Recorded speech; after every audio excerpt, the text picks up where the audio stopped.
So welcome back to Hypercosmic Odyssey, and tonight in the game, it is July 23rd, 2178. Having only been founded 100 years before, the planet of Galoria had been a contested world during the initial colonization of the Killslayer and beyond.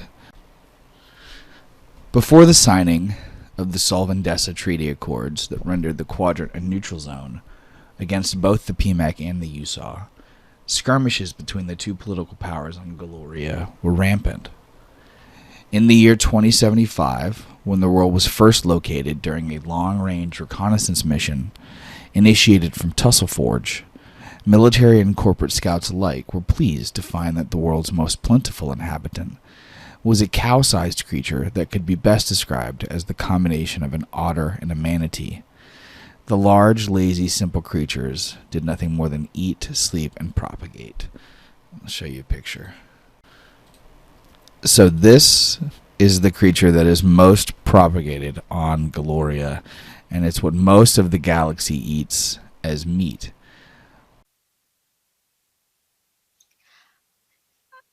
I don't know how I feel about eating this creature. Yeah, I know. Look at the eyes. I know. Most people just see them as like little cubes, so they don't really realize what they're eating. So, what made the glorp special beyond the high levels of protein and nutrients found within its meat and fat was the fact that each birth produced roughly 6 foals. The number of babies wasn't special. It was that those babies would age to full size within 3 months. After months of examination, doctors studying the creatures learned that a single pod left in an untouched region of the planet could potentially destabilize the lesser local wildlife to a substantial rate within a single year. Decisions high up were made, deals with corporations were signed, and by 2077, countless slaughterhouses and meatpacking facilities had been built up on the western side of the world. Unbeknownst to the delegation from Tussleforge, however, another delegation, roughly of the same size, had been existing on the eastern side of the world, studying the same creatures, coming to the same conclusions, and building their own facilities to harvest the creatures. This delegation, however, had originated from the USAW world of Kievala. By 2080, the two groups had become aware of each other, leading to a multitude of border skirmishes and land disputes. Due to both groups' distance from either of their origination planets, resources grew thin, and after 2 years of brutal winters, both sides agreed to come together as one society, the first true neutral colony in the hexagalaxies, owing allegiance to both the PMAC and the USAW. In the ensuing years, as both political powers spread into the Killslayer to inhabit worlds such as Arcane, Rusibia, Draenus, and Relagog, Galoria stood fast as a dam that stopped the water of war from flowing. Agreeing first and foremost to provide food to all the planets of the Killslayer Quadrant and beyond, Galoria simply sought for their own imports to be delivered at a high discount and for all exports to be handled by other worlds. To the PMAC side, Bacchus in its pre-Black Market days won the agreement, which still stands to this day. And to the USAW side, Nivoyo Odessa and their advanced technology and warships. In the time since Darren's attack, however, Galoria was hit with the backup of the product, which, for a machine that's been running on time for decades, became a quick, distinct problem. Stepping into the seat Odessa had occupied, Ashkabak, Galoria's sister world, picked up the burden of export to the roughly 40 smaller colonies and space stations within the space grids connecting Galoria to Theabamine, Eudinorath, Thudaruda, and Kavinda. Flying through the noonday sky, the roving dawn breaks through a heavy set of white clouds to see that stretching as far as the eye can see are mossy plains covered in fields of tall wheat reeds and lakes. Approaching the planet's capital city, everyone in the bridge sees factories, slaughterhouses, warehouses, and shipping facilities scattered around the city in a ring. Within the center, you're surprised to see something far less than a manufactured metal colony and something far more akin to stories of what you've heard of rural cities on Earth. So this is kind of the world of Gloria, like what you're looking at here. And for anyone who's on the bridge as you're flying in, is there anyone up there other than Torn, or are you all just sort of off in your own little areas getting ready? I'll be on the bridge. I'm in my own area. Yeah, Dash has been keeping to her room. All right. Yeah, same. I'm gonna be in my room. So what does Karina think as she's approaching this world? She thinks it looks like just really beautiful. She was expecting it to be kind of just like cold and like warehouses and some of the other places that they've been. So she thinks like the grass and the fields, even if they are that yellow color, like they're probably just really beautiful. Okay. Essentially, like, the mission that the kids, or that Karina was given while they were here, would be to convince leadership to stand by Vasily's claims. Except that the problem is that after she spends time speaking with them and negotiating with them, she learns very quickly that they're just not interested and that they're happier with the agreement that they formed with Ashkabak. And they're just not interested in returning to business with Odessa, regardless of the fact that Odessa serviced them for like 70 years. Their reasoning is essentially that Ashkabak is closer. They're not only able to provide the same amount of export that Odessa did, but they also already were the highest purchaser of their product as food for predators on their local world. And so because of that, Karina and the other kids are pretty much just like stonewalled for this place, other than sort of just traveling around and seeing the planet. Like, one of the leaders provides a gift of 2 of the foals of their like super cow race to send back to Odessa as gifts. But that's pretty much it. Dash is definitely grateful to be on a planet that's like less populated. It kind of reminds her of home a little bit, but like a nice, clean, fresh air, despite probably smelling a little bit like animal.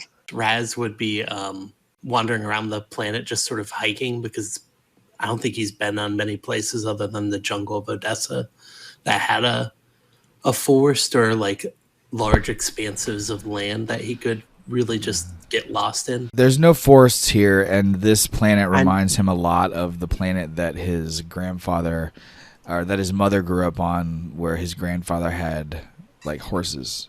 Then he's wandering around, just sort of taking in nature.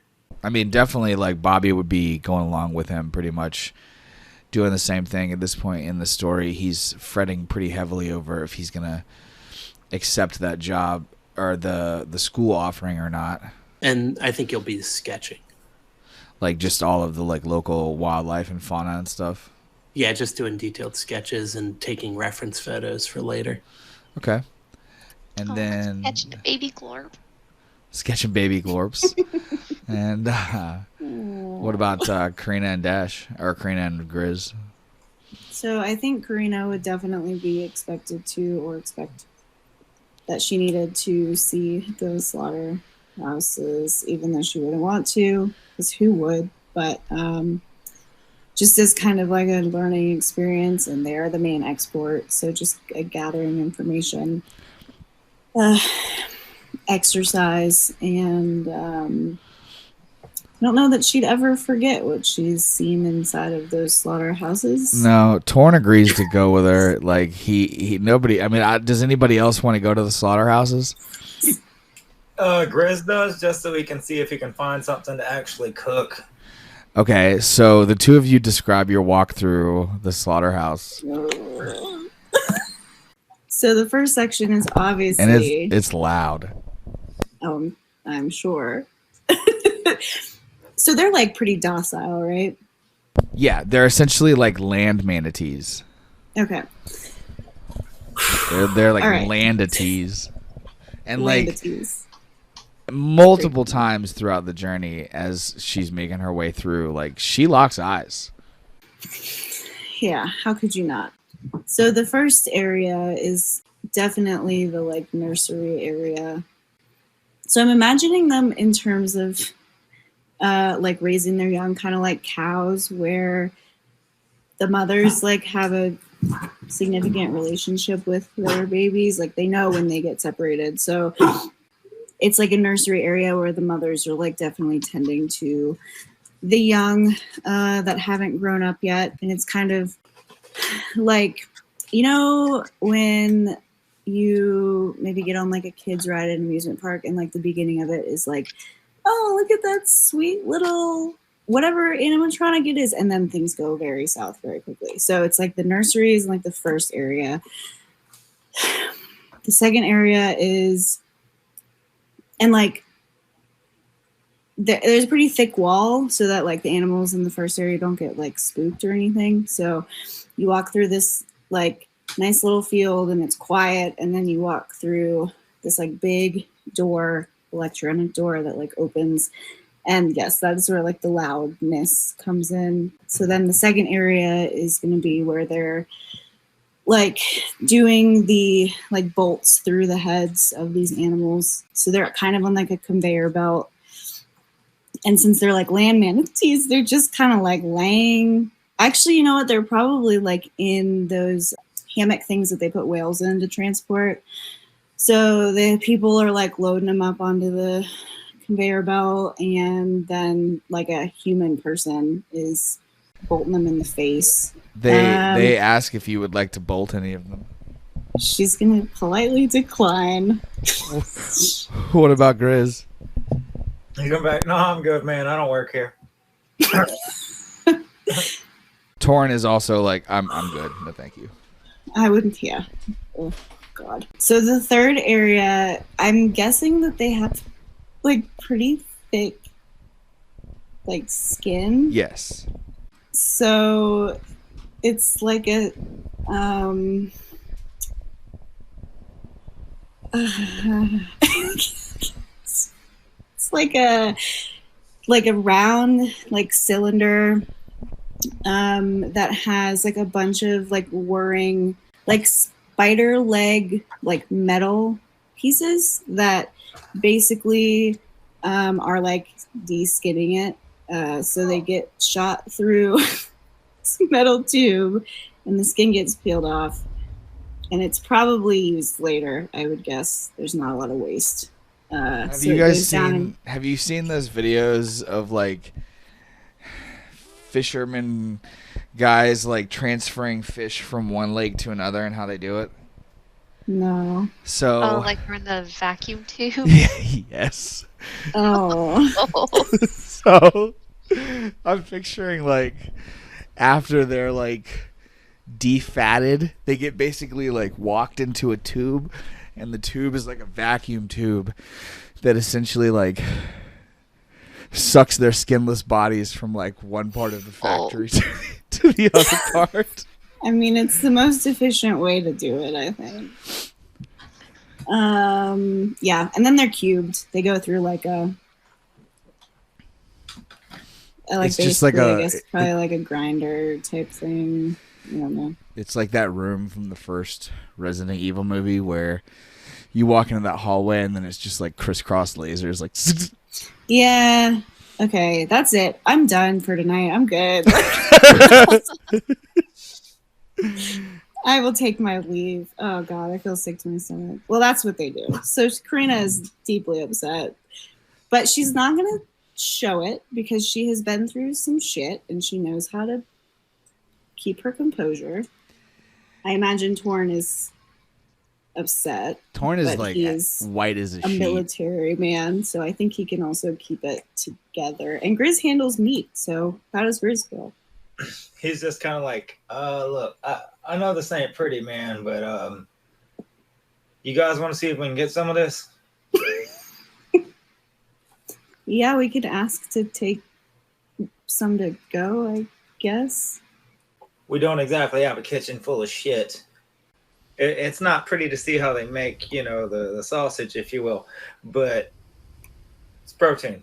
Well, and I think in this time period, much like today, you can look at it as like the separation of knowing where your food comes from is like a comfort, but it's also kind of like a like ethical dilemma. Like it might be better to know, you know how they like farmers say like you should at least kill one animal to know where your food comes from. Ha, ha, ha. Like that's how the lesson that Karina is trying to take away from this is like she eats it, like they all eat it. So it's like this is how it is. This is how Like they are sustained. So Chris just kind of leans in and he's like, plus, I mean, it's their main export. It'd probably be kind of rude if we didn't take some. How many days after seeing this process does Karina wait to eat the meat again? I guess it depends. If Grizz like gets some that day and cooks it, Oh, I mean, like, I definitely would. She would try to take that lesson of like, now you've been eating this forever and now you know what it is. So like if Grizz does it and cooks it, then like whenever he does that. But if it's like they don't end up getting any, which I think they would probably give us some. Oh yeah. Then they definitely would. Yeah, so she's trying to be mature about it. It's not going to turn her into like a vegetarian or anything. Like she knows that this is the cost of eating fresh meat. When Raz comes back, I guess after your slaughterhouse visit, he walks up to you and he's like, I was walking by a field and this farmer offered me one of these glorps to pick out so that we could have it for food. I picked a good one out so that we could eat it. He's really cute. A live one? Well, I mean, I figured you know how to kill him now, so I brought him to. I told him that you would do it. You who? It's like Karina. It's like an entirely like mechanical process. I mean, just because I saw how they did it. Oh, you've got this. I believe in you. I can't prepare a glorp, Raz. Like all I did was walk through the factory. Hey man, I'll cook it, but I ain't killing it. It's fresh food. Don't we need food for our trip? And the glorp is just like looking at us. Yeah, it's a baby. They weren't killing babies. I chose the cutest one. It's like 3 feet tall, and its eyes are like 80% of its body. Grizz just kind of looks at Raz. It's like, why don't you do it, you creep? Well, I didn't go to the slaughterhouse, so I don't know how. But also, you're the chef. Like, so this is my job. It's sort of, yeah. I don't know how to clean one of these. I named him San Jose. And as you guys are like having this discussion over San Jose's life, Bobby climbs onto it and rides it off. No, Bobby, no! Get back here! Raz chases after him. What is wrong with those two? And I can't begin to tell you. While you do see Roz and Bobby again, nobody ever sees San Jose again. And whenever anybody asks Bobby or Roz about San Jose, they both just like get downcast looks on their faces. Oh my God. I don't want to talk about it. Oh God. And Raz goes back to his room and sulks. So that's what Karina does. Slaughterhouse wouldn't be the whole week, so she'll do diplomatic general things. Look for a school again. Give out the flour. Oh, she gives another flower out? Yes. Who does she give it to? She will give it to... What's their, like, government structure?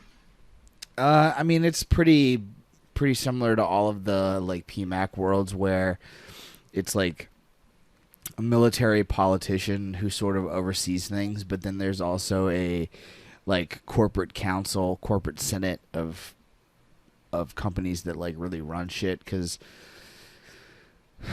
There's like the Bacchus representative, there's the Ashkabak representative, and then there's also a corporate representative for like the person who oversees all of the actual work and facility and stuff. So it would be like a leadership of 3 people basically. Mm. Did she give it to the foreman of the slaughterhouse?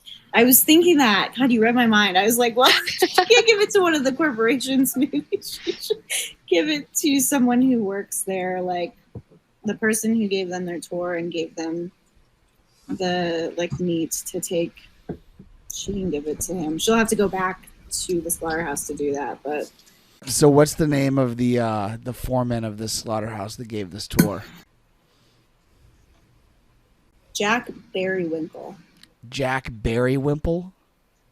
Berrywinkle. Like Oh, Periwinkle. Berrywinkle, but with a B. Jack Berrywinkle. Okay. So as you Jackson Berrywinkle. Jackson Berrywinkle. Yes. So one day while they're there, as Torn and Karina sort of come back to the slaughterhouse to deliver this Selenue orchid to Jackson Berrywinkle, Jackson definitely takes a 30-minute break to go and sit out on this wooden picnic table behind one of the warehouses, sort of near this little grove of trees. And he's like, well, maybe I'll plant it back here. And he plants the box. He sticks the box in the ground and presses the button, and the hydraulic pump just pushes it down into the earth. And he's like, oh, that's pretty. That's pretty. And That's nice. Is there anything else that you guys want to do here before we move on to Ashgabat? Not that I can think of. Did we actually get the food supplies? You guys rejected Jose. Okay, not yet. No, but we got food from the foreman. Yes. Yeah, you did. I'm good as long as you got stuff to cook. Okay. Yeah, I think that's probably sufficient. All right.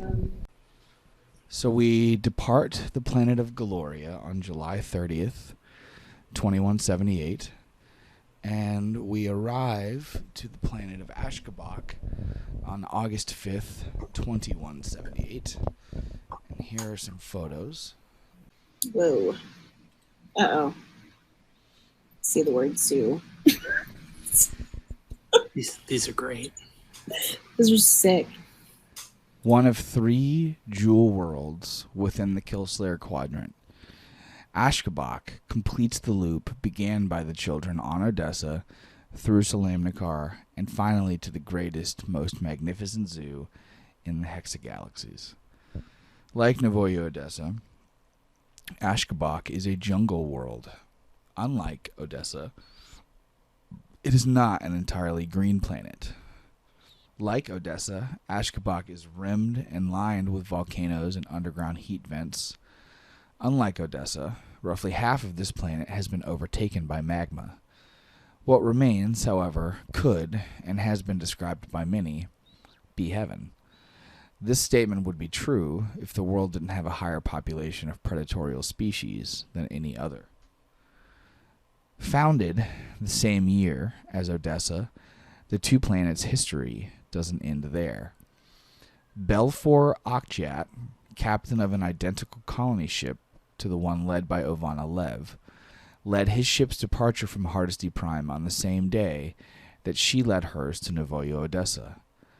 Hardesty, due to its low population and high resources, had been used as a staging ground for the 2 PMAC missions to plan and coordinate their journeys through the dangerous space of the still unmapped Killslayer. There had been 5 ships in total, but it was only Ovana and Belfor who had succeeded. Many were lost in those early days of hopeful expansion, and those early leaders didn't let their societies forget it. Much like Odessa, early settlers struggled immensely in their attempts to overcome and tame the wildlife of Ashgabat. Unlike Odessa, who chose to erect a wall to protect themselves, the locals of Ashgabat opted for another plan. Instead of separating themselves from nature, they would simply rise above it. As the roving dawn breaks through the morning cloud cover, and anyone in the bridge is greeted by a sharp, cascading orange-gold morning light, you're gifted with the view of the capital city of Akjat.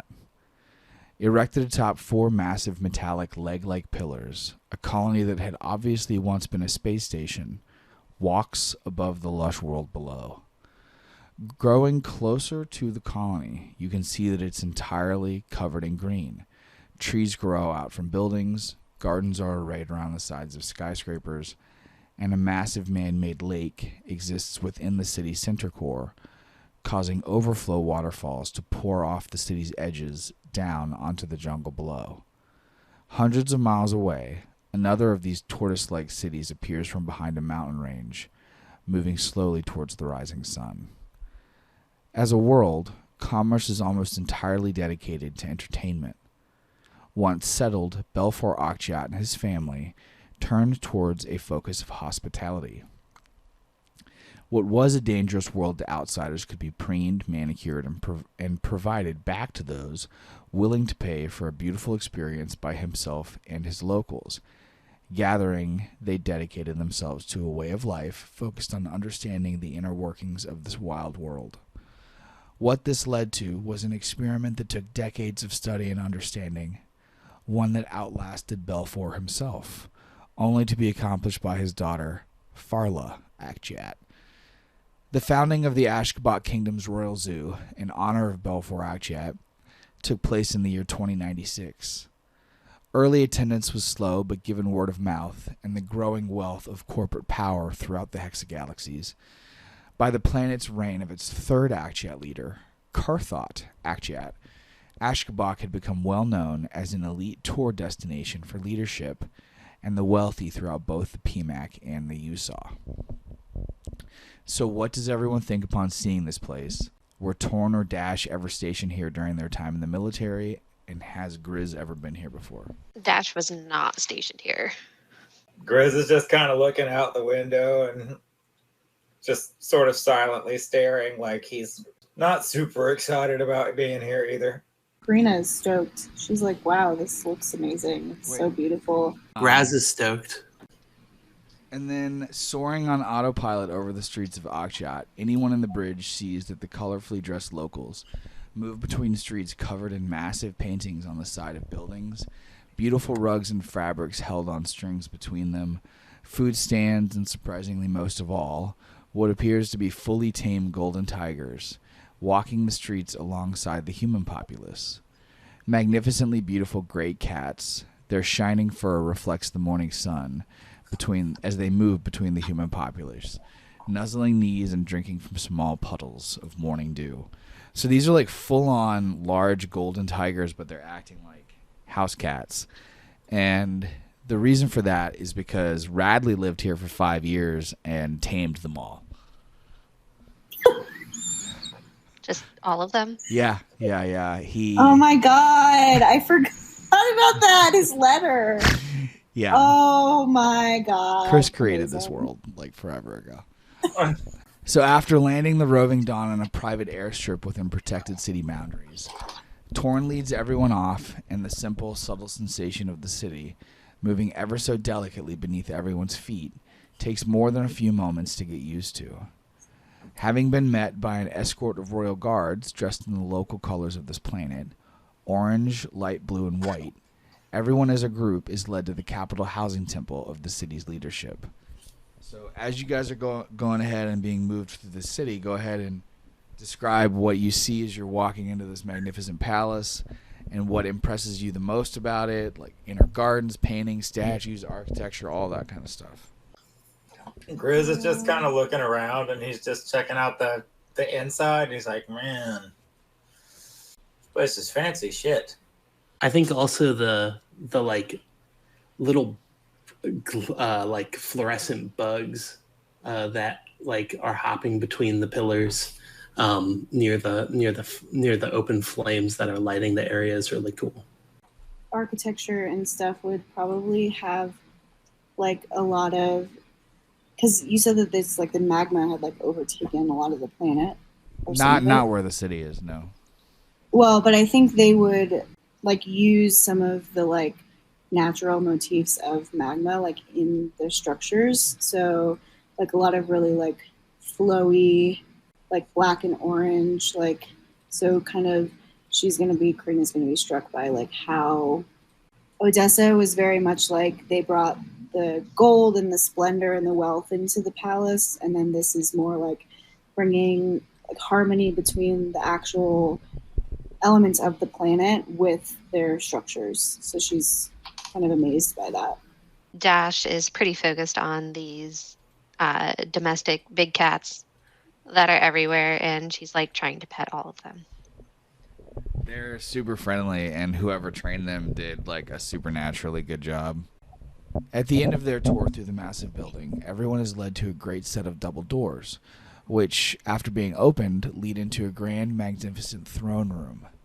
At the opposite end of the room, up a flight of stairs before a massive 60-foot window overlooking the jungle below, and sitting in his great throne, is the Ramash. On either side of the throne, two holy men sit on rugs with their legs crossed, their hands in their lap and their eyes closed, meditating. On the center of their foreheads, the design of a large open eye has been delicately painted in a glowing white. As you approach, a red carpet is laid out at your feet, and as you walk closer, a thin man in garishly delicate outfit standing at the bottom of the steps leading up to the Ramash says, "Approaching His Greatness, the delegation from Odessa, I present to our Lord Princess Karina Vasilievich and Prince Raz Vasilievich, children of the Odessan throne. In return to the approaching visitors, I present High Great Highness, son of Karthot, pacifier of lands, unifier of Upper and Lower Jerkoff, and Lord Ramas Akshat of Akshat." Upon hearing the completion of his title, Ramash slowly turns his head to look at the group of you. Quietly, he stands from his throne, walks down the steps to stand only feet from the group, and looks everyone directly in the eye, ending on Karina, who stands the most out in front of the group. A stern face cracks to reveal a huge grin filled with gold and silver teeth before Rama shouts with joy, throws his arms wide, grabs both Karina and Raz, and pulls them in to say, "Welcome, children! Welcome! Welcome to Ashkabak!" Riz just sort of like gives him the man nod and just kind of like, he don't want to step on anybody's toes. Yeah. Karina's gonna accept the hug and be very gracious and say thank you for the warm welcome. He kind of like lets the two kids go and takes a step back, and he says, "I hope you're all hungry. I've had the kitchens preparing for your arrival all morning. We have plenty of things scheduled for your arrival. It has been too long since our worlds have spent time parleying. I welcome such a rare opportunity to meet new members of the royal family." We're very excited to be here, especially on behalf of Odessa. And she'll kind of look at Raz and make sure that he's paying attention to what's going on. He's just not saying anything. "My advisors have informed me that you intend to spend 2 weeks here. I believe this to be more than an adequate amount of time for you to come to understand our ways and what we provide to the greater populace of the hexagalaxies. Please, I'm sure your trip from Bacchus was long. I do not miss the stress of space travel. At least for your sake, it was not a long enough trip to require cryosleep. That's the worst. For now, follow my aides. Here." The Ramash points to a set of employees wearing fine orange and blue robes who gesture for your group to follow. "They will deliver you to your quarters and provide you with the food prepared for your breakfast. Afterwards, please enjoy free reign of my palace. For tonight, we will be traversing out into the city for a true welcoming festival." Gonna follow the people that he directed us towards, and she's gonna be admiring their really beautiful clothing. And so go ahead and describe the kind of bedrooms that were provided for you and what the 4-course breakfast meal delivered to your rooms were. Okay. Dash's room is draped in kind of like the sheer delicate material the one dude was wearing, where it's just kind of like on the walls, and it's a vibrant purple color with accents of gold, really just like opulent and regal colors. They've laid out like a robe, and she's definitely put it on and made herself at home while she settles down for breakfast. Karina's room is going to be similar. It's kind of like draped with the same fabric, but it's going to be like super deep royal blue with the same similar gold accents. And there's like a little vanity that has just the most delicate looking gold inlaid around the mirror, and there's nice little amenities on the vanity, like a brush, and they might have even left out maybe some eye charcoal or something, like makeup type stuff, and same like a robe, and the comfiest bed I think she's definitely been in since her bed in Odessa. So her breakfast is going to be kind of like an omelet-y type thing with just a ton of super fresh vegetables and one of those little like chocolate cream egg things with like the edible gold on top of it as like a little dessert for her breakfast. That sounds really good. Raz's room is completely jet black. It's made of the walls and floors, and all of the objects are like a black onyx stone that has been crafted using the molten rock of the other sections of this planet. And the bed covering is kind of like a fluffy black with like gold trim lining, and then he has gold sheets underneath of that. His pillows are all circular. The room has a tray with the food that has been delivered up to it, and a small table that at first he didn't notice because the whole room is black. But on the tray was a tuna melt and a banana milkshake. Grizz's room, there's like a lot of white marble and kind of this weird little awkward tiny balcony where you can see outside. And all the furniture is going to be made out of like hardwood. And there's a coffee table in the middle where they put the breakfast for him. And it's going to be like a plowman's platter, like sausage and cheese and like boiled eggs and stuff. Okay. And then during the day, before meeting back up with the Ramash later that night to head out for the festival, the welcoming festival, what does everyone do within the boundaries of the Ramash's temple? Raz like wanders around the halls and looks at all the art pieces that they have on the wall and sculptures, and explores the offset gardens that make up the grounds of this temple. Is there like in the Odessan temple there was the hall of the like leaders and the people who helped establish the colony, so she wants to kind of go see if she can find the Ramash's like information about his lineage. Yeah, and she does so, and that's where she finds that information from earlier that I talked about. Haley, you and I are like on the same wavelength, because I was totally going to say that Dash is hanging out with Karina and tagged along with her. Sweet. So then hours later, everyone's gathered together by the Ramash's aide in the grand foyer of the temple to join him and a select group of his aides to travel into the city. Flanked by a semicircle of 20 soldiers, everyone was led to a great city center near the city's lake to see that great bonfires had been lit surrounding the water's edge. Surrounding the bonfires were large throngs of people. They were all throwing in personal items into the flame, such as carved wooden figures or beaded necklaces. All appeared to be items of personal importance.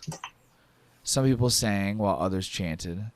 While walking down a main street towards the water, the Ramash explained to Karina and Raz, "What you're witnessing is the beginning of a festival for the solstice. Unlike Earth, Ashkabak does not experience 4 seasons of spring, summer, winter, and fall. Here, much like your own world of Odessa, we simply experience the shifting whims of spring and summer. From August through January, our world feels the blistering humidity of a sunderized twin suns. February through July is far more manageable. During this change of seasons, many of our populace still celebrate the Hindu holiday of Holi.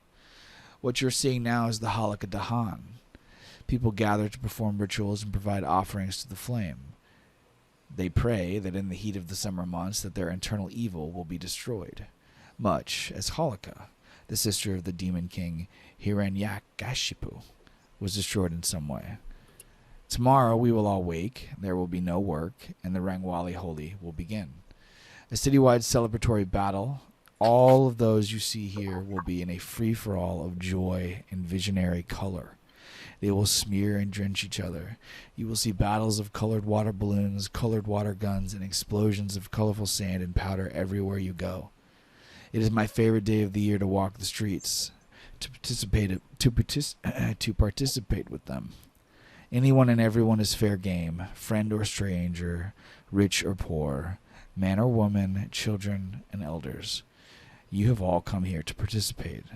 The last time someone from Odessa was here for Holi, like the Ramash thinks, and he goes, well, I believe Vasily wouldn't have been much older than you. That's very meaningful. Thank you for having us. I'm honored. Well, it just so happened that you were arriving when it happened, so, I mean, good timing on y'all's part for sure. I look forward to seeing this. It sounds incredible. It sounds like nothing I've ever seen. What does one have to sacrifice to get rid of their evil? Anything personal and meaningful. Okay. Dash wants to throw in her photo. Oh, shit! She's feeling some kind of way about this, and she goes up, and she's not making a big deal about it or anything. She just kind of silently walks up, looks at it, one last glance, and just kind of lets it flutter into the fire. And, I mean, as it does so, it's an old photo. So, I mean, it catches fire before it even hits the ground. And as it lands on a pile of, like, stuffed animals and carved statues and figurines and other important things, she definitely watches as, like, it burns all the way up to the point where there's just her face remaining as a child, and then it just vanishes with the light reflecting in her eyes. She takes a big deep breath and rejoins the group. Grizz just kind of watches them and sort of like stares at his feet, looking sort of pensive, like he's thinking about something he regrets. Okay. So Karina is not going to throw in her necklace because it means too much to her, but she does still have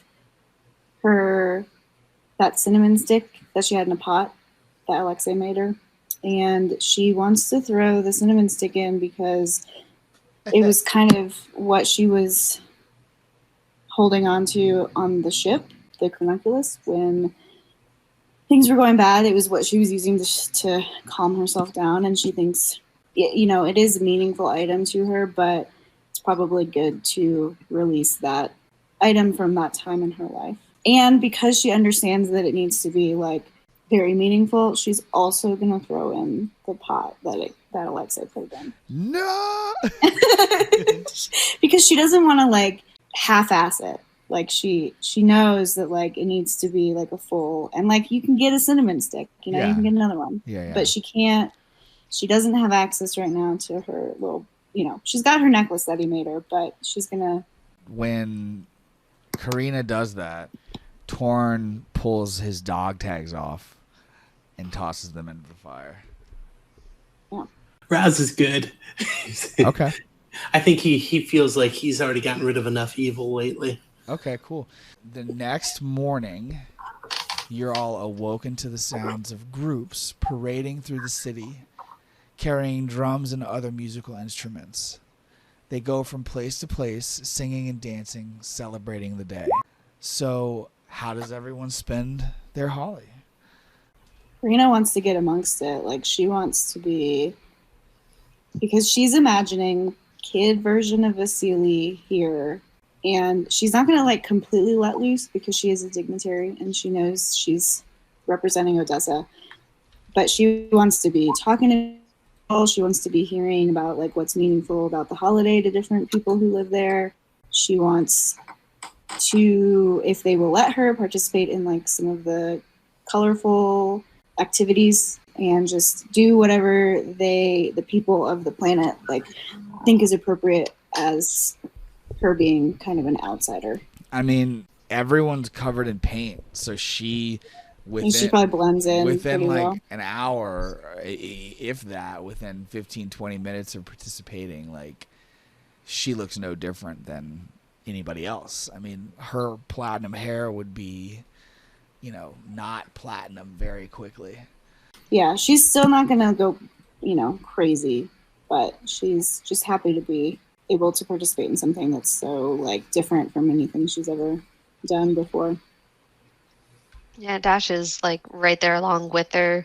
The symbolism of burning her personal item was getting rid of the darkness. Like, it really helped her, and she woke up feeling different, almost like a new person, and she's kind of letting loose and joining in on the fun activities. Dash has pulled Grizz into the activities. Yeah, I was gonna say he's gonna be in that shit. He's just got like handfuls of dirt, just throwing it. I think at some point they definitely started like painting each other. Yeah. Like, I'm just gonna wait until Dash isn't looking, and I'm just gonna like huck a handful of the colored sand at the back of her head. Bright yellow. and like a little bit of grain. She retaliates in kind with a handful of like the bright pink sand. Like when she does that, Grizz totally gets like a mouthful of the sand and starts like coughing like clouds of it, like. Karina will like pat him on the back, try to help. Like that was dirty. That was dirty. Did he like Hey. grab another one and throws it at her? You literally asked for it, so I don't know exactly what you're complaining about. And like as you guys are like having this very, very like, it's not even an argument, but like just bickering, like from a distance you just like hear the bellowing rumble of Torn like, help me, as like he runs by covered from head to toe in like fuchsia and like being trailed by like 40 giggling children. And they're all Oh my god. they're lighting him up. That is Karina will not help him. Nope. She's enjoying seeing that. That's I'm gonna help the children. Like, give me that dirt. I'll start throwing it at him too. No, I owe him. I gotta give him a hard time. I mean, this thing goes on all day. I mean, it's literally from sunrise to sunset, and you had all seen Bobby. I mean, Bobby definitely like popped up multiple times throughout the day with sort of just like a foamy, frenzied vibe. Like there's like a little bit of foam on the corner of his lips, and his eyes were always like just wide. And every time that you would like kind of run into him, he would be covered in like some kind of different color.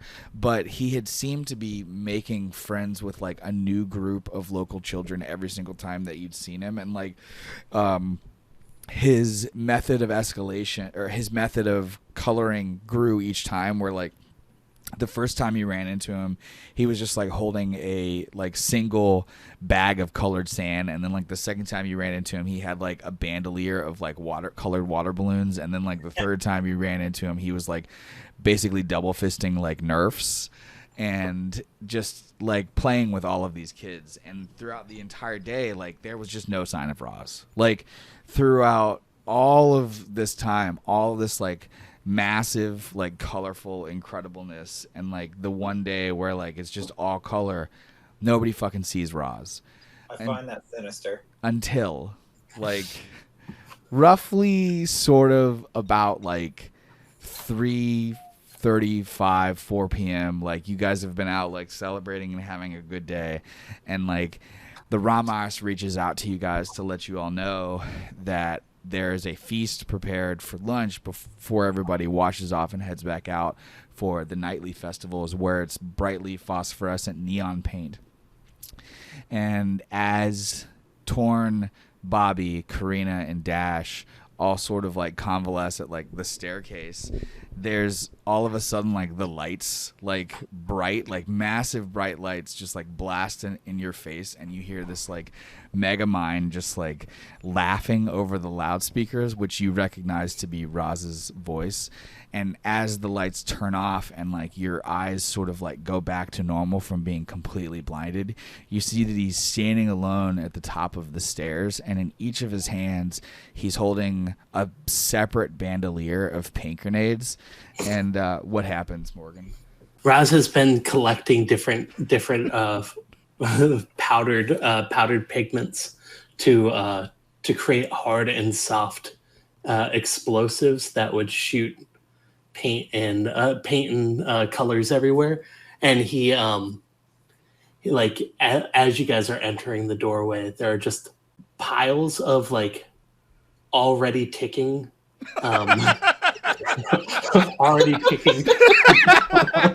waiting. And he's like, Great. I thought one of you would have called me by now, but I'm here. Fuck. Let's do this. His roller wheelies pop out of his skates pop down on his shoes, and he power slides down the rail while chucking grenades into the other grenades that they go off. And as he's like power sliding down the rail and like chucking grenades, there's a button that he installed on one of his shoes that like triggers a whole row of like exploding paint that comes off of the rail behind him as he slides down towards you guys, just like completely engulfing the area in like clouded color. Well, that's not surprising. Karina's So gonna. we're like doused. Yeah, Yeah, there's I mean- no escaping this. I mean, Like, your eyelashes are stuck together. Oh my god. yeah, so Karina's just stumbling. Yeah. She's just Some of trying it- to get out of the room. Like Grizz just kind of stands there and like is just like trying to wipe the paint off of his eyelids. Like, what the fuck, kid? Some of it's like Gonna have to just lay down and wait for it to end. Dude, is there any other paint stuff around? Oh yeah, I mean, there's paint everywhere. Like they just like the city provides it. Like it's in buckets, fucking everywhere. Okay, Grizz like literally just zips off of his jumpsuit, so he's wearing nothing but boxers and his shoes. So all that's covered in paint is like it's just his face. His face in his hands. Yeah, and he's like, "You're going down," and he just like gets a handful of it, and just like hooks it at Raz's face as hard as he can. oh no. Is that a thing that he could dodge? Wait, why would you dodge? He's trying to stay clean today. He's going Oh, for come on. He's saving it for the neon festivities in the evening. Karina's like in the fetal position on the ground because her eyelashes are stuck together. And So- Raz is jumping away from the paint. That's because Grizz didn't take that one to range combat. he misses the throw, and Roz does skate away clean. Love you guys. Later. See you tonight. And Just wait till tonight. It's gonna be nuts. so as everyone goes and Be watches, careful in your rooms. oh god, great. everyone walks into their rooms and they're all blasted again. Oh my Um, god. So as you all wash off, walk into your rooms, get blasted, wash off again, then have your dinner. It's pretty much nighttime. So as everyone kind of heads back out into the city, you start to see that much like throughout, it's very similar to the day, except that like everyone's basically running around in these like phosphorescent glowing colors. And how does everybody spend their evening? Just hunting Roz? You like form like a hunting God, party? I had those. I didn't hit unmute fast enough. I was going to say hunting Raz. Raz spends it building a series of little dust cannons that'll shoot the fluorescent colors into the sky to make like a sky mural. Grizz sort of wants to go out into the city and mingle with the locals a bit. If anyone wants to join him, that sounds like too much fun to pass up. Yeah, Raz is out there in the city this time. Okay. But you're lurking. Yeah. You're not like. I'm building. And Karina's hunting him? I mean, she's going to be looking for him to try to get back at him. Like, kind of like, she's going to recruit Bobby and the children to try to find him. Oh yeah, it's not difficult because they can track him. Yeah, Bobby is enticed by the idea of hunting Roz down. She's like a giant. She's getting as many people as she can to do like a manhunt, basically. Yeah. So what is Grizz doing? Like, how is he interacting and mingling with the local populace of the city? He's just sort of like walking around, dancing with people, having a good time, trying the food, kind of like doing this Anthony Bourdain thing. Is there any particular food locations that he really enjoys? Oh yeah, he finds this place that has like really good vegetarian food, which is not typically his thing, and he just like loves it. Does he have any way to communicate with anybody or no? He does. Well, Dash is with him. Oh, Okay. I was about to call you. So as Dash and Grizz are sort of like sitting outside of this vegetarian samosas place, like eating them, like having this conversation, out of nowhere, Roz zips by on his roller skates and like aims a small cannon at you guys, pulls a trigger, and like a dust cloud of lavender explodes out all over you guys, and he just disappears further down the street. Son of a bitch. I fucking knew it. How bad did he get you? Dash said that she had to leave. Be right back. But Dash is letting Grizz lead the night for them. We'll come back to you guys in a second. So as Roz like whips around the corner, like he makes it about 2 to 3 blocks and like whips it around the corner and just like comes to a complete dead stop when he sees like about 30 yards away, Karina and Bobby both like standing there in the middle of the street, flanked by about 30 local children. Bobby goes, "What's up, dude?" I think there's this intense moment where Raz locks eyes with the two of them and then like tilts his head and like squints. Like it's like a showdown. He's like, "Nothing, Bobby. What's up with you, my dude?" And all of a sudden his golden armor's like Karina wants, I want Karina to have, you know those Nerf guns that are like, they have like 10 things in them and they like rotate like a little mini machine gun. She wants those. Like she's gonna get him. Try to get him. So do I like have a paint cannon? Yeah, like a in my arm. A minigun, like a Nerf minigun, basically. Yes, with paint. Yeah, not with bullets. She's not trying to kill him. It's sweet. So like as Roz is looking at Bobby, he notices like out of the corner of his eye that like standing next to Bobby, like Karina like has like slowly shifted to aim this like minigun towards him. She can pull Karina. She's not let him say anything. She's doing it. Oh, so she pulls the trigger. Oh no. Yeah. So like Roz watches Bobby armor up and then immediately like Karina pulls the trigger and it's just like so go ahead and roll a roll off of Roz's mobility versus Karina's range combat. Okay. Oh, I get bonuses for my roller wheelies, right? Yep. That's not good. Can I push it? I can push it. No! Yeah, you can both push. Yes. Fuck. Yeah, he's too fast. Like he what does he yell to her as he clocks that she's about to pull the trigger and what does Karina hear Roz say as he zips off yet around another corner to disappear into the night to further the hunt. It's on. Good luck, Karina. Good luck, Bobby. Bobby's like, "We're gonna get you." We are gonna get him. We're gonna follow him. Roz like rounds the corner and like wall grinds up. Like he's just sort of free running like it's Jet Set Radio. As he's doing that, by the way, he's dodging multiple water balloons and like streams from just the locals. Well, his hand is set to the paint mode. So as he's walking by with his golden arm, which I think is his left arm. Well, it's not gold anymore. It got stripped. It's just like black his metal. Stripped arm. Yeah. It's like flipped and his fingers are spraying different neon colors at people as he's riding past. Is he doing like finger gun blasts? Yeah. He's just like and just globs of paint are hitting, or he's shooting globs of paint at people as they're going by, as he's flying by. And every once in a while he chucks a grenade. Danielle had to leave. Oh, crap. Yeah, so Grizz and Dash get blasted by Roz, and like it annoys Dash enough that she's like, I just got cleaned off. Damn it. Like, I was at least hoping to eat my food before all of this craziness started again. So she gets up and she heads back to go clean off, leaving Grizz basically like sitting there alone, eating his food covered in paint. Grizz kind of gets mad. He sits there for a second and he puts his food down and he just looks and he just like sort of just sits there and goes, I'm going to find this little shit. He just cock blocked me.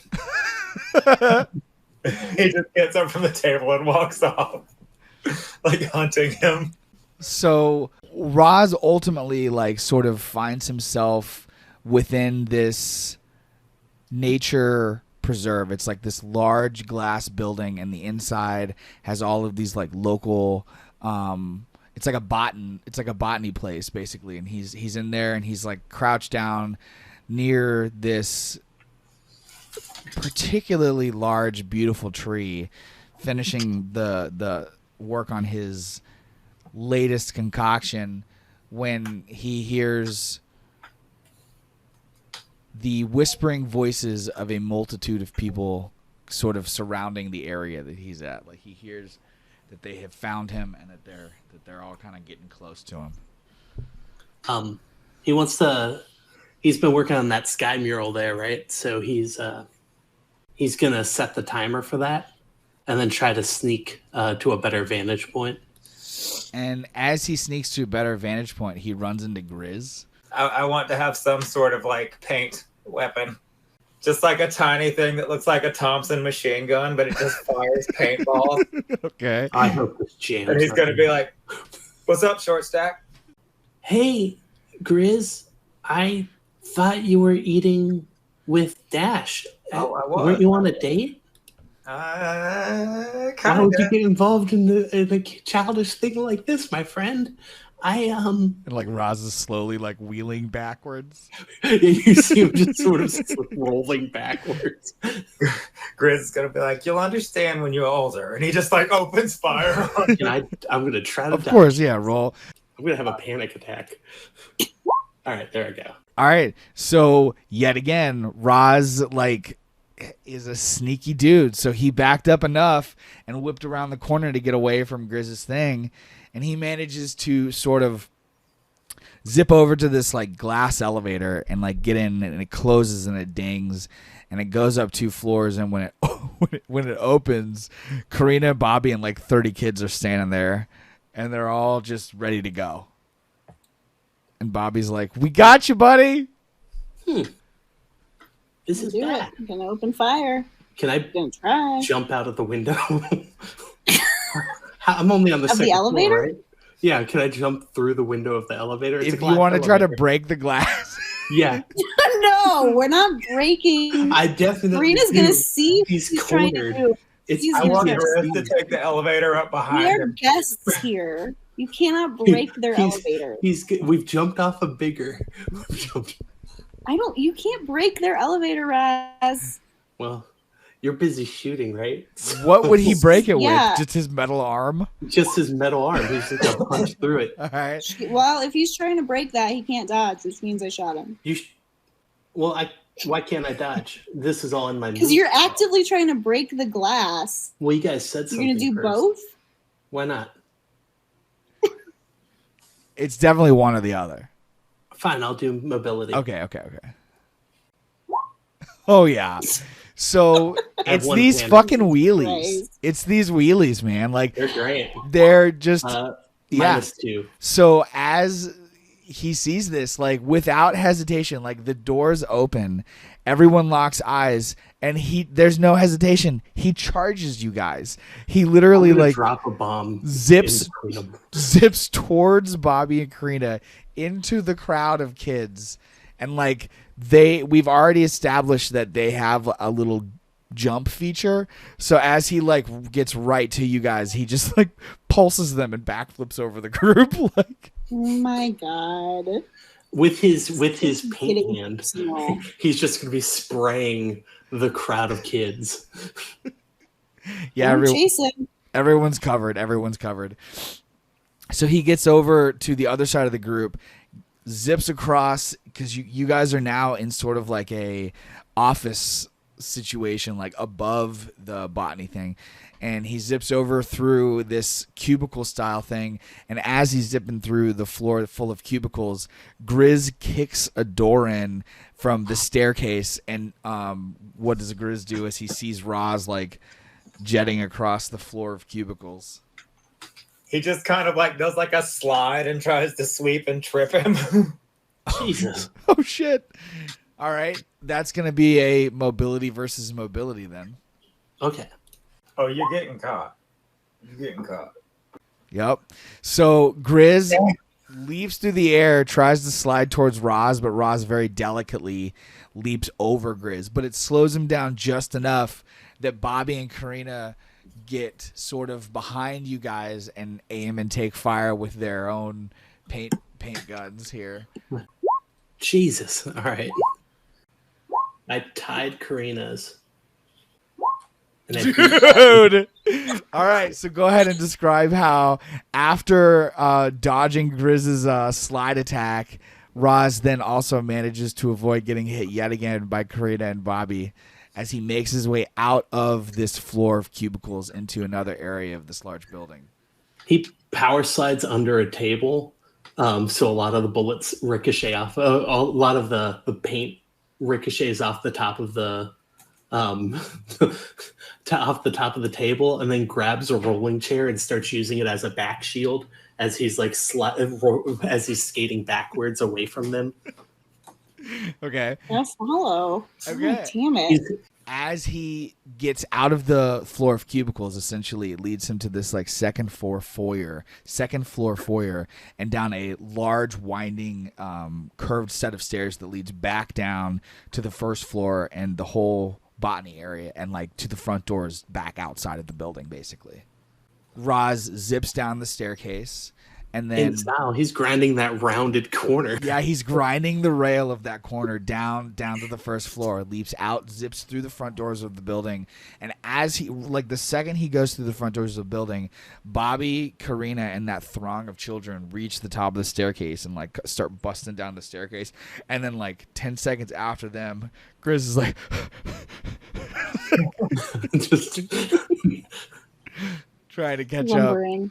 And as you guys get outside, you see that like roughly like maybe 200 yards away at this T-junction, there's still all of these people moving around and stuff. In the middle of this T-junction, Roz has stopped and turned to look back at you all as you all sort of in a crowd rush out of the building. Raz is doing sort of an idle dance where he's just sort of like dancing on his skates. Oh, that's just humiliating. I'm gonna try to shoot him again. Like I gotta do it. It's all the innocence behind me. Thing of pride now. All right, I'm gonna do it.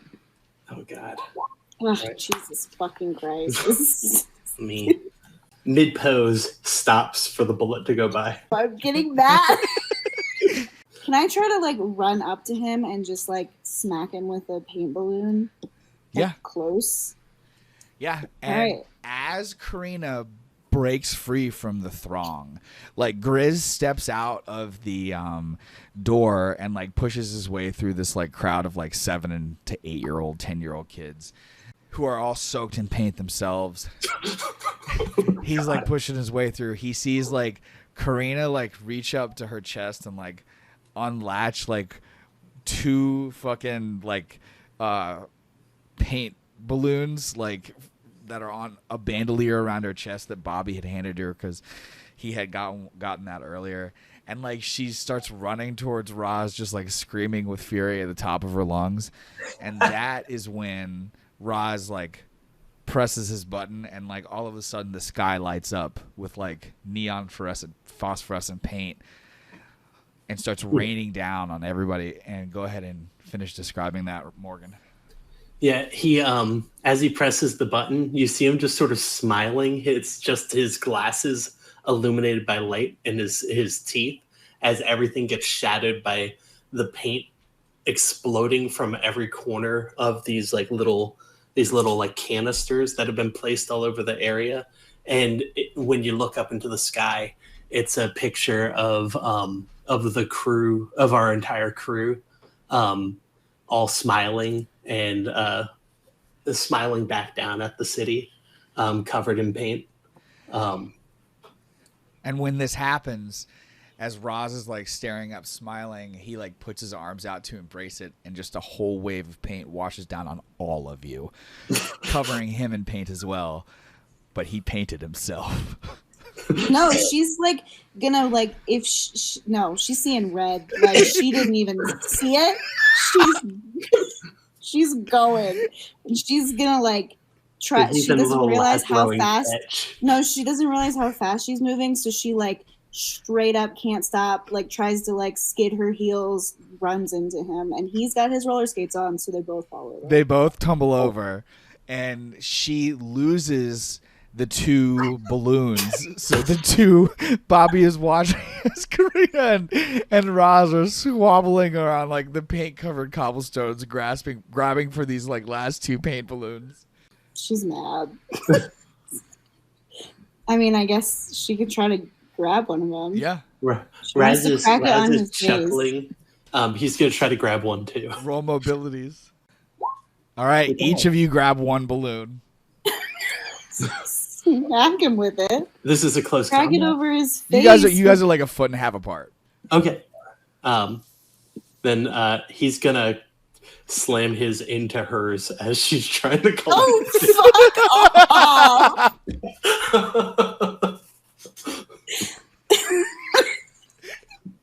She's gonna try to like outmaneuver him. What is this, another mobility, or is this a close combat?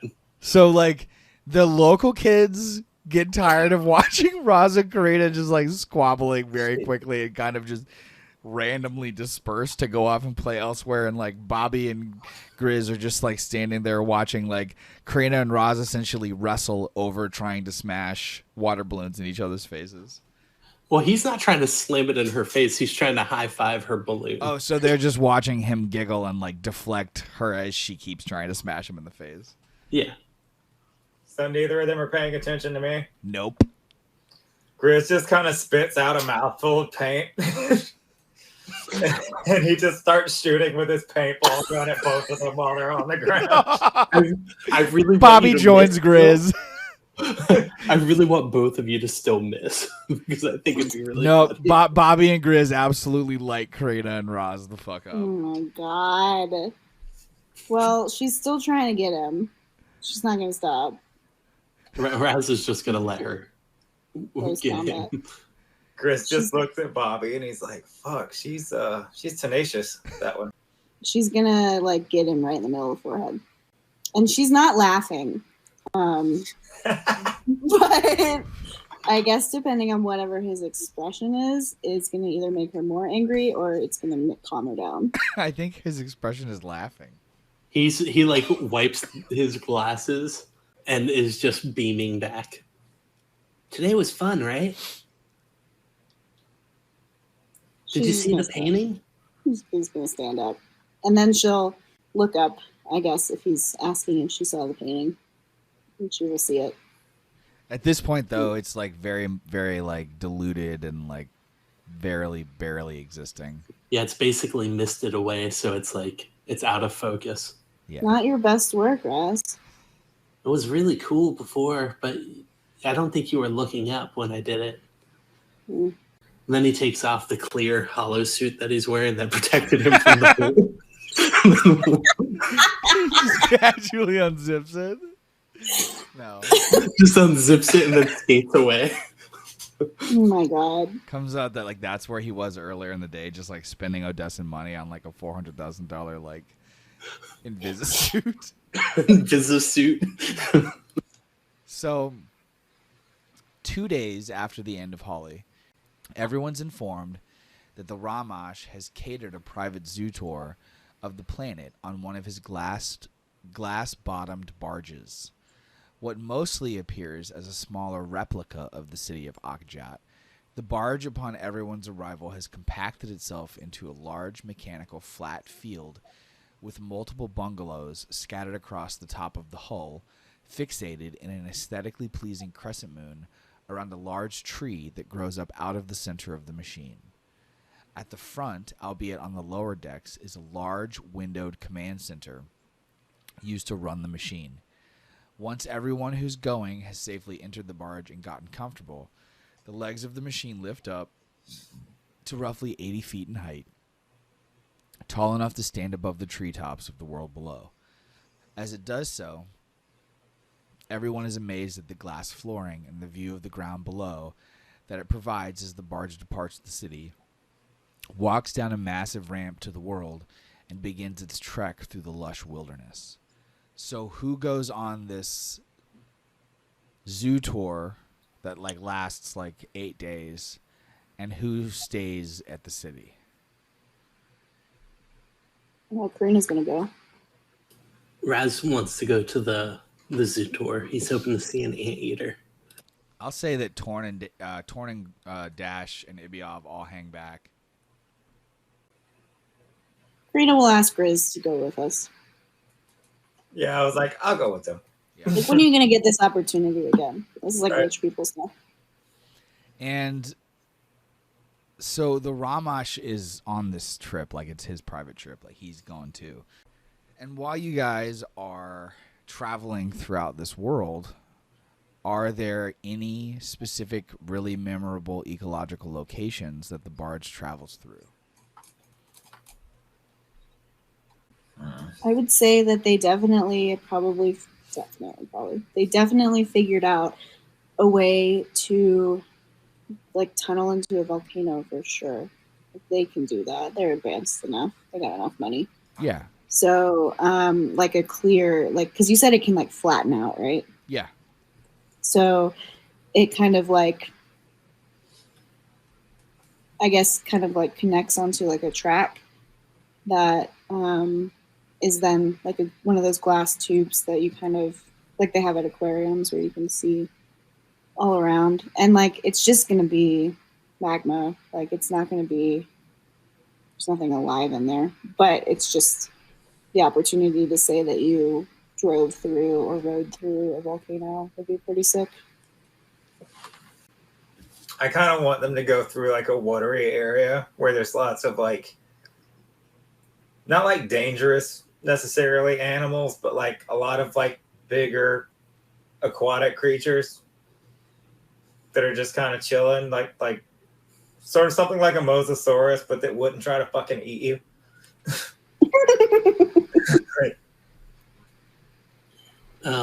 So like docile ones, like they're just hanging out. Kinda, yeah. Like there's just like this whole like rail system that goes around this lagoon, and you can see the different aquatic life that they have. Are they like curious about the boat, or do they leave it alone?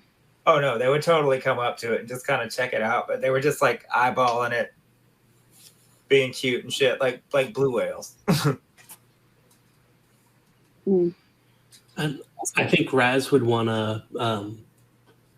the amphibian terrain, so something that's a little bit more jungle, like jungle infested, and he did say he could see some more of the chameleons and bugs and stuff that exhibit the wild colors and life that they have here.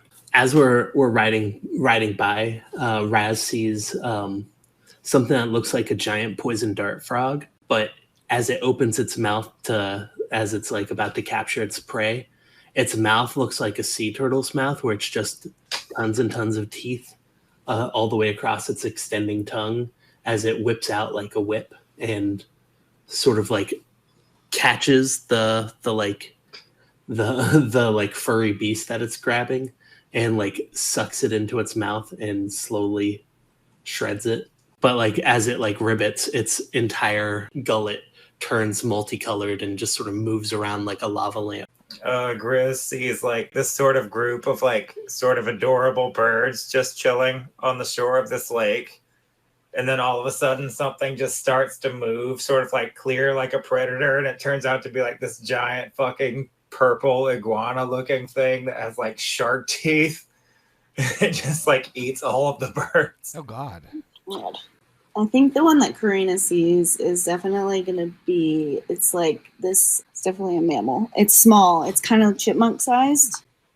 And it has a like super pointed snout with like a cute little ball tip nose. Like it's got like the mountainy squirrels where it's like pointed and like tufted.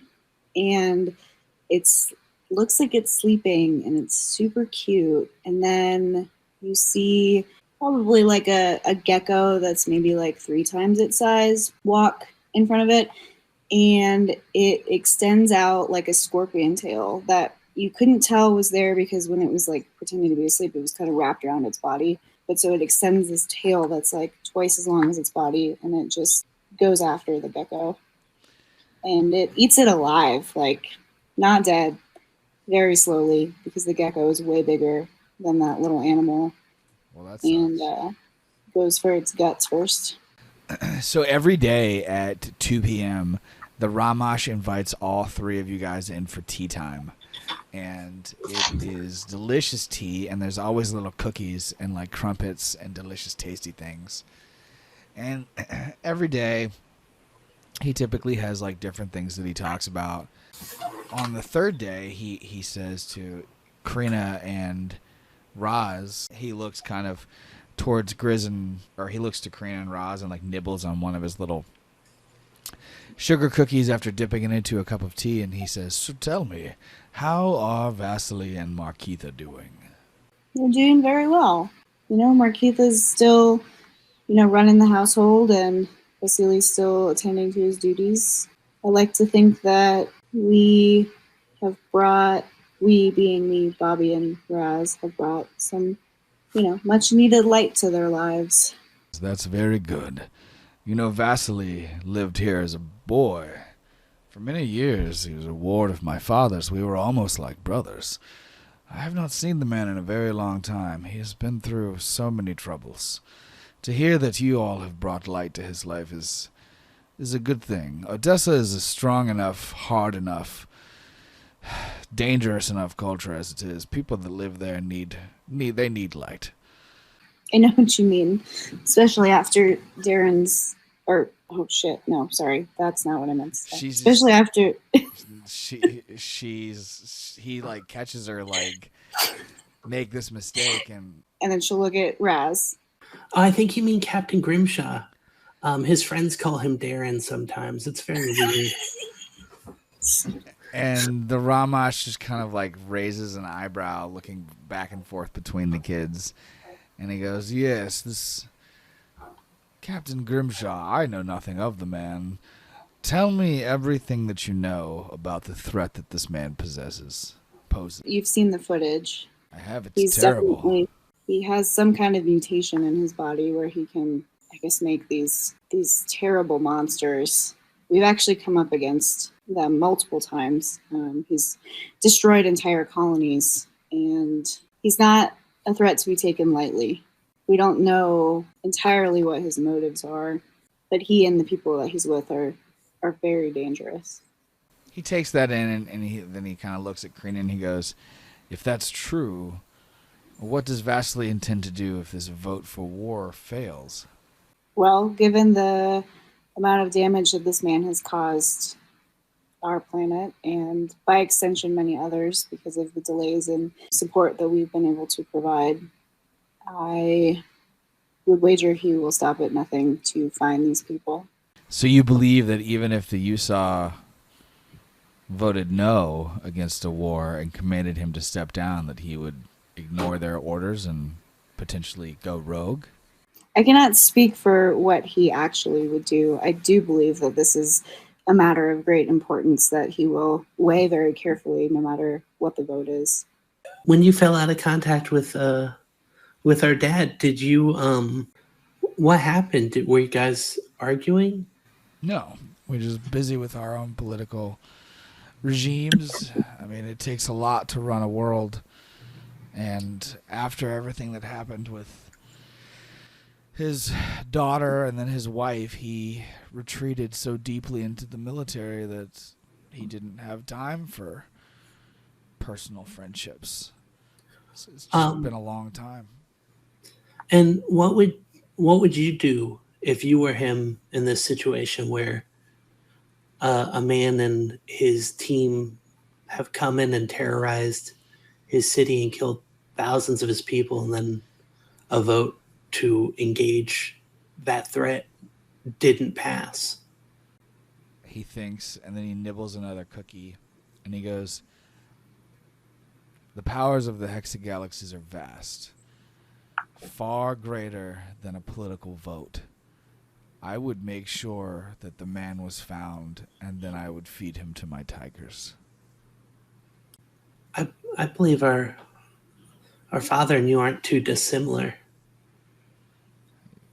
No, I don't believe we are. We learned from the same teachers, many of the same people here. I spent 5 years growing up on Odessa. He spent 5 years growing up on here. Our parents were quite close. Tell me, how did he come about adopting the three of you? I was sure he would be alone for the rest of his life after what happened to Allie. Well, I think he came about adopting us after we stopped the threat that was plaguing our land with the evils that were attacking us. We were actually just wards of the state until then, but we were, I guess, crucial in saving lives. In stopping this Darren. Yes. He was one of my friends. He just lost his way. You were friends with Captain Grimshaw. Karina, you're being really quiet. I think I need another soda. How did you know Captain Grimshaw? Guys, I think you've confused yourself. I It's a mean, very traumatic couple of days. It's kind of hard for us to talk about. I lost my arm in our fight. And he kind of looks at the arm and he goes, I see that. I've been wondering about it since you first appeared. What happened to the outer plating? I'm hoping that'll get fixed when we get back home. It was stripped for pieces. He's like, why wait until you get back home? We can get that fixed here. Oh, you can? And he's like, how would you feel about an obsidian sheen? I would love that. That would be great. He's like, yes, I'll have my royal mechanics and engineers take a look at that once we get back. Thank you. We'll get that all fixed up for you. So at one point, the Ramash kind of like finds Grizz when he's by himself, and they're talking about kind of bullshit, and he asks him, tell me what kind of people these children are. What kind of leaders you'd think they'd be if they were to ascend to the throne. I mean, I haven't known them that long. They've always done right by me. It's mostly, I guess, my job to watch them when the other grown-ups aren't around, which is kind of sad. But yeah, no, I think they got it. I mean, Raz, I'd maybe, I'd keep an eye on that one. Karina's great. I think they got it. So if something were to happen to the current leadership of Odessa, you think that they would be good replacements? Somebody that I could work with? That I don't know about. Again, like I said, they've been really kind to me and they've got no reason to. Karina, I think she could be a queen one day, definitely. Raz just, it's a little aggressive. He nods. He goes, thank you for your insight. And, I mean, the barge tour takes roughly 8 days.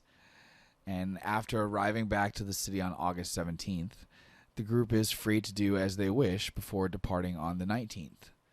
Raz wants to get that obsidian plating arm. Yeah, it's sick.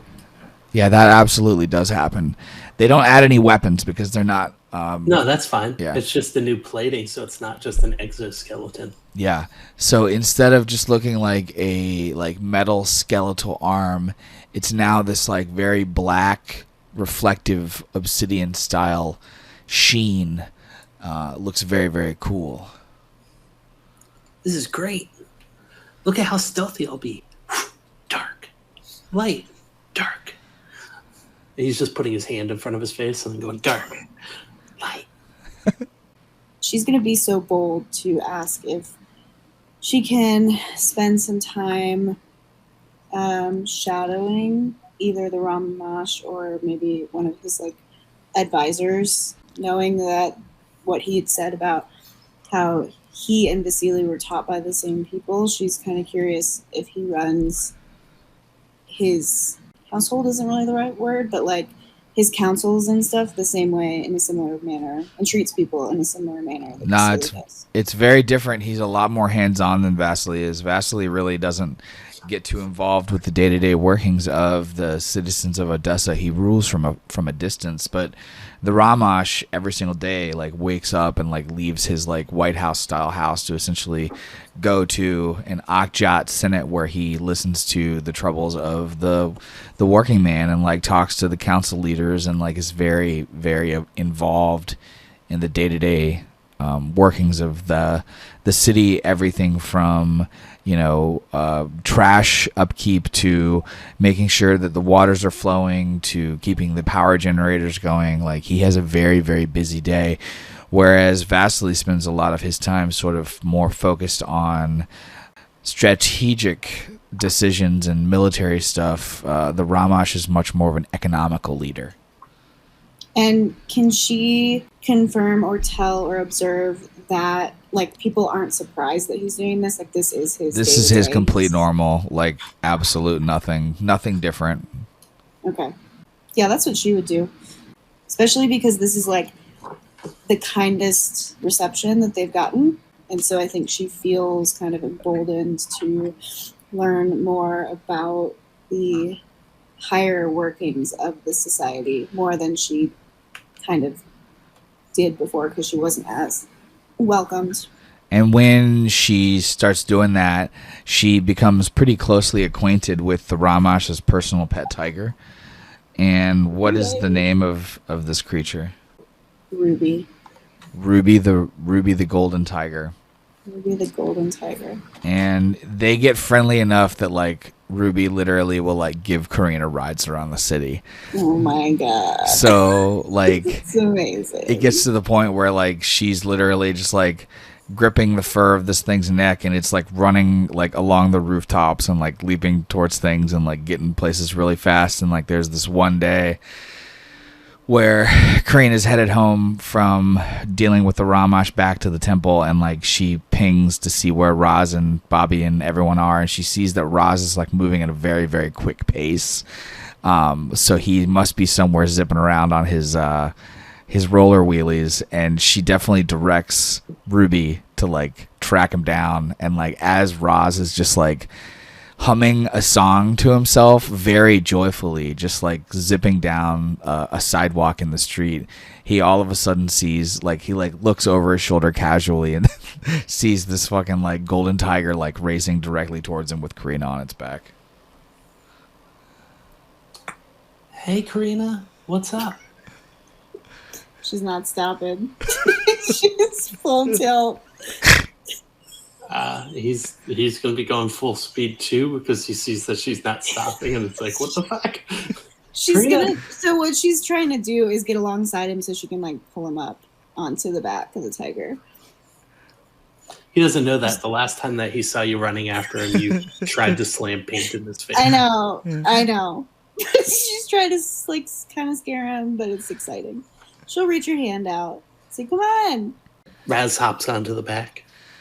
And together, Karina and Roz like ride Ruby off into the sunset of this city, happily, joyfully. Nowhere to be found. No, I mean, once you guys got back to the temple, and like Bobby came out of his like studies with Dash and heard that you'd been riding Ruby around, he'd be like, "I want to ride Ruby around."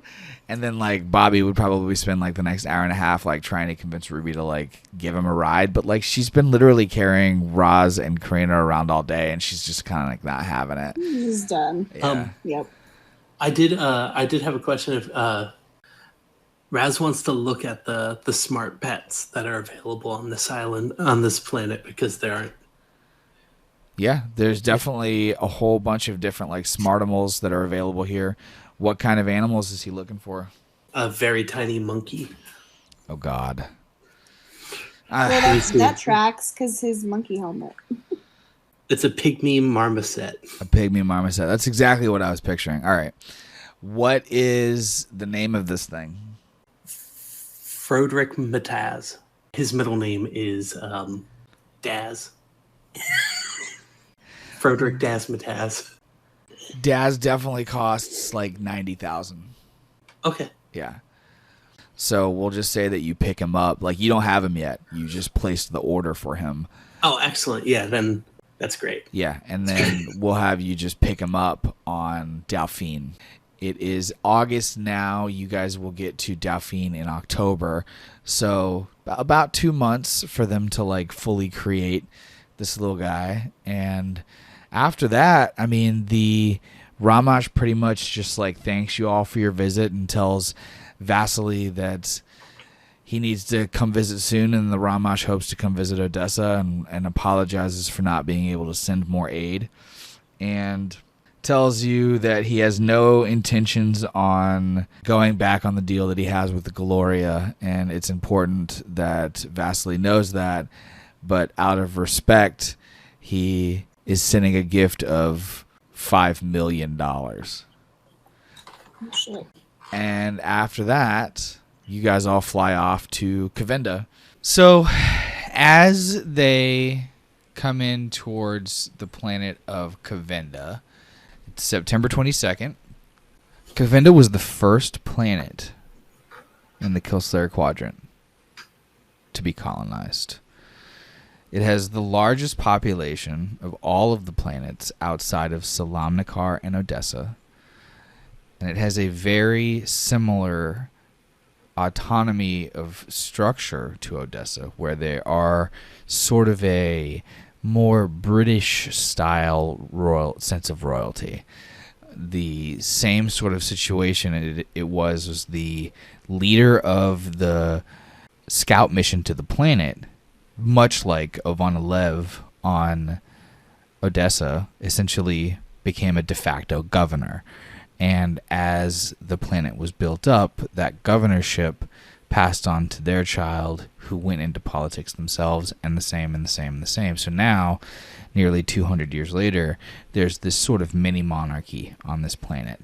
Are the kids on the diplomatic mission largely aware of the positioning that's happening through them? They just know that they're just trying to like secure loyalty to Odessa after 6 months of the planet essentially like not producing in a way.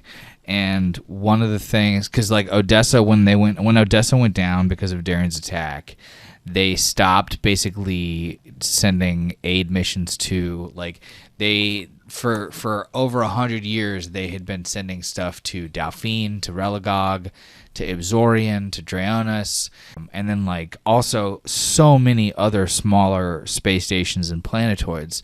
And like Kavenda wasn't really doing that because Kavenda's planet is not a jungle. It's a forest planet, but it's a forest planet of like plains and plateaus and stuff.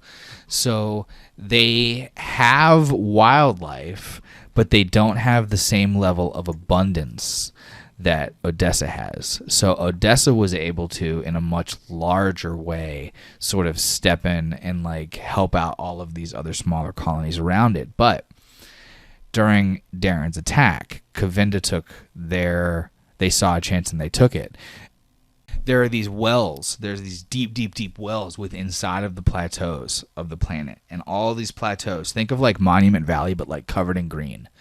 And there's these deep wells inside of the plateaus that stretch down into these massive natural springs that produce fresh water with naturally occurring electrolytes, making it like a deep favorite for the elite and sought after in the inner core systems.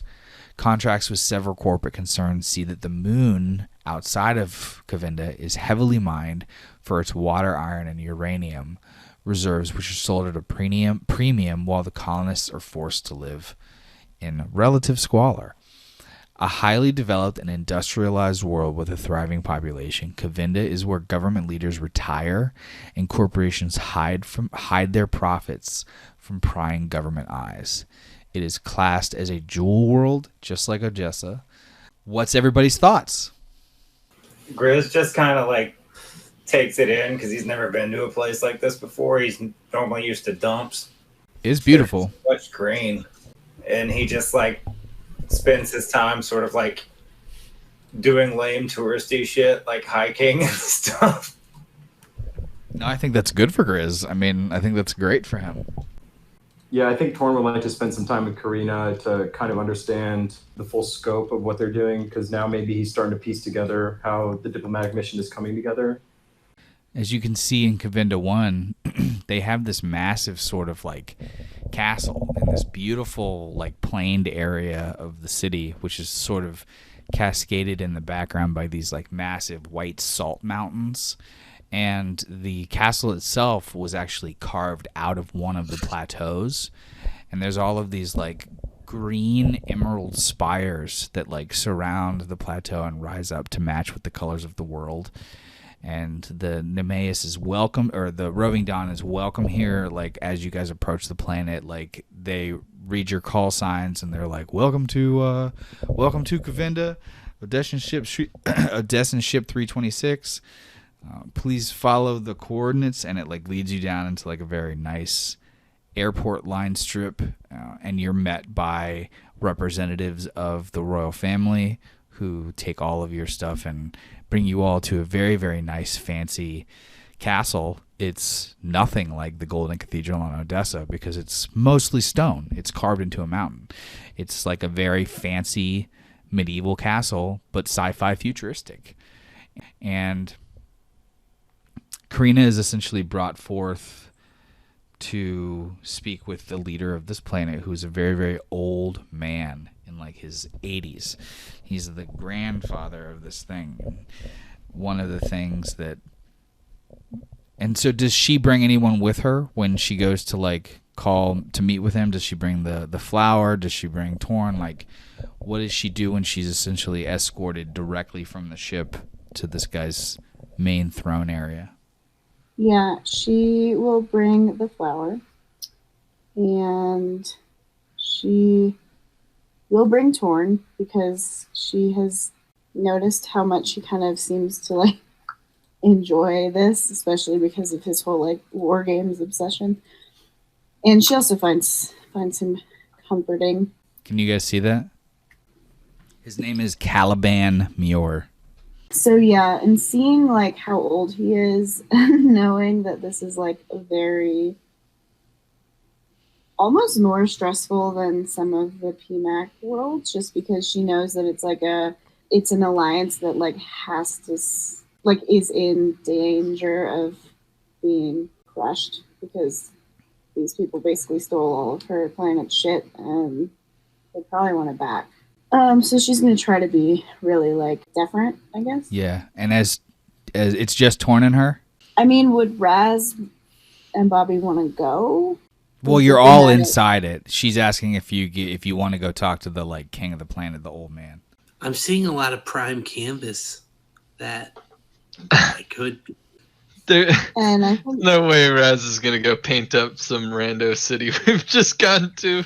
I mean... I think he needs to come with us, though. He's still on the throne. I think it makes sense because also I do think that it might be kind of like insulting to this man if the entire royal family didn't just like come I would see agree. him. Yeah. And so yes, they are coming. Okay. Because otherwise, they're just like hanging out in their rooms. Like no, he'd be pissed. Yeah. So Grizz and Dash and Ibiov all definitely roll off to the rooms that are provided for them, as well as Laszlo and Ketch are taken to Karina's room. Torn and the three children are actually escorted by a full cadre of... The colors for this planet are green, silver, black, and purple. Anyone got any ideas for their armor? I think it would be like a silver kind of bluish armor and probably a sash or something that has the purple and green in it as like, you know, like a tartan, like something that indicates that that's what house they're aligned with. Yeah, I think the black just comes out in accents that are illustrations on the tartan. So as you guys all sort of make your way into this massive throne room and you see this very elderly man, Caliban Muir, sitting on the throne of the Kavinda main house. This guy has been running this planet for the last 60 years. Much longer than Vasily has been running things. This guy was a peer to Vasily's father and grandfather. So as he sees all of you kind of enter, you see that he isn't looking at you. He's not paying attention to you at all as you walk in. And this massive throne room, you can hear all of your footsteps like clang, clang, clang as you're walking along the floor. This like marble, like beautifully like reflective marble flooring. There's this... It's not an owl, but it looks similar to an owl. It's a native bird to Kavinda that is sitting on like sort of the edge of his throne. And his throne is not a typical chair. It looks like this large table that essentially has this like almost full circle lifted up behind him. And the bird sees you first, and it flaps its wings and like sort of lifts up off of the throne to fly through a skylight that like reaches out into the sky above. And Caliban watches the bird leave, sighs, and then like kind of looks back down to your group and he goes, "Welcome to Kavinda, royal family of Odessa. It is wonderful to see you here." Thank you. It's wonderful to be here. I was told many months back that the Gold King had new children. What a wonderful thing. Life continues on. And you've been touring the galaxy, and finally made your way here, to the most wonderful planet in all the quad galaxies. To my home, to Govinda. And he like kind of smiles, and he's got 3 gold teeth. Thank you for welcoming us. The royal family of Odessa is always welcome here. We are sibling planets. And he kind of sees the planet, and he goes, Come closer, my dear girl. What is it that you have brought me? And she'll approach. I guess she won't come close enough to like actually set it down unless he's like reaching out for it, and she'll probably hand it to him. Oh, he's reaching out. He wants her to walk up those steps. Okay. So she'll walk up the steps. This is some power play shit. Power move. She'll hand him she knows this dude is old as hell. Like, she knows her place right now. So Yeah. she'll walk up and hand it to him and say, so she'll say it's a Selenue orchid. It's native to Odessa. And he goes, Of course it is. I have not seen them for many years. Botany is one of my great loves. If you look outside, you'll see the fields and fields of green. Thousands of flowers I've planted. I know this plant quite well. It thrives in the moonlight. You see, Krana sees that his hands are just like fucking see-through, like veiny, like you can see basically like his bones. Like, he's so old, he's got like long kind of fingernails. And he goes, Thank you, my dear, thank you. And he sets the plant aside on his table, and he uncrosses his legs and stands up. And he's like 6'6", like super tall, like 6'6". And he puts his hand on Krana's shoulder and like walks down the steps back towards the other kids in Torn. And he goes, My name is Caliban. You may call me Mr. Muir. I believe that you would be Karina. And then he looks over at Bobby and Roz, and he goes, But the boys, which of the two? And then he sees Roz's black metal hand, and he goes, Okay, so we've got Roz, I believe, and we've got Bobby. And then like he kind of like walks up to Bobby and like gets about a foot away from Bobby and just looks basically straight down at him because he's so much fucking taller than him. And he goes, I've been told that you've been considering staying at our fair planet. And if that's true, please know that you will be treated with the greatest of amenities while you are here, as if you were a member of the royal family yourself. And a doctor, by chance. So selfless. Of course we'll take you here. Can't imagine. That sounds awesome. Thank you so much. Years before, with Vasily's first child, there had been talk of her coming to live here as a ward, but... And then he kind of just trails off. And he goes, so sad. And then he looks back at Torn, and he walks over and he goes, Commander, thank you for bringing the children safely here. And he like reaches out to like shake Torn's hand. Torn's surprised. He knows him, and he leans forward, with deference and shakes the king's hand. And he goes, You seem surprised that I know your name, Commander. Yeah, I feel like I don't even know my own name, so I'm always surprised when people recognize me. He kind of like smirks, but it's like half-hearted. And he looks back to the king, and he's like, You knew if they're coming so well. It seems you've heard tale of us as well. Oh, absolutely. I spoke to Lord Vasily myself only just a week ago. He told me that you were finally coming out of the western side of the Killslayer back home into local space. I'm very excited to graciously greet you here. You're all guests of the crown while you're here for the next 2 weeks. You have free reign of my planet. Please enjoy the wonders. And then he like looks down at Krina and Roz and Bobby, and he goes, I'm sorry, my grandchildren are your age, but they are currently actually living on Delphine as wards transferred there. So if you make your way to that planet, I'm sure you'll see them, but alas, there are no royal children. My own children aren't even here. So, I am but an old man and am not one to greatly entertain. I prefer my scholarly pursuits and reading and thinking. So if you need me, I am here, but otherwise, please enjoy the wonders that Govinda has to offer. Thank you. We appreciate your gracious extension of hospitality. And he kind of like nods and pats Crane on the top of the head, and then looks at one of the soldiers and just kind of like jerks his head to the doorway. And the soldier's like, come on, to like escort you guys all out as the old man, Caliban Muir, walks up his staircase to take his place back on his throne. You know what we could do? We could like offer a like, because we know that, or at this point because he just told us and we like were standing there like that Bobby is joining their school. So we could like give like a donation gesture to the school that Bobby will be attending. Oh. Yeah, that's a good idea. Well, I guess it would be something that like Raz and I would do as a gesture, because Bobby's not going to be like, hey guys, like I'm enrolling in this school, I'm a wonder kid, and I'm giving you all this money. Like that's super douchey. So I think Raz and Karina will definitely like. Maybe Raz donates a statue, like a painting or something. How long are we here? 2 weeks. Wait, Yeah, Raz could do like an original like painting of something that the planet feels proud of, which I assume would be something having to do with their like, beautiful landscaping.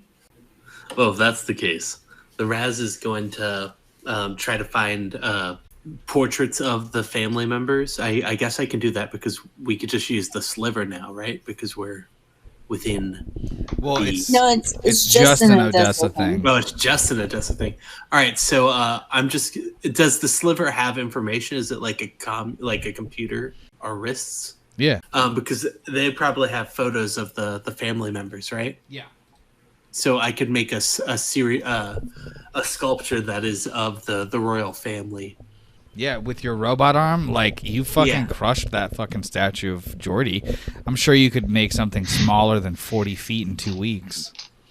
Yeah, I'm gonna be working as a show of gratitude towards their hospitality and all the help that they have given Odessa for the last couple months since our events. So speaking of Bobby, like the name of the school that he would be staying at is called the Govinda Medical Academy of Super Science. And Super Science? Yep, Whoa. Yep.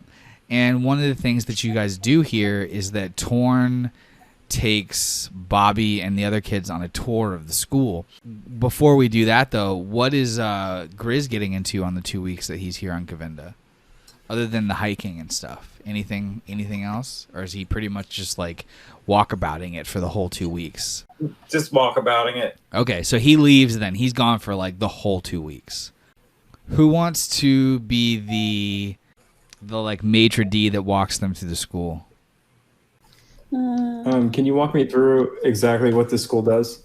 It's just basically like a fucking space Yale meant for like child prodigies that like teaches them like law and medicine and politics and like important people things like leadership skills, and they're basically breeding like the next Utah.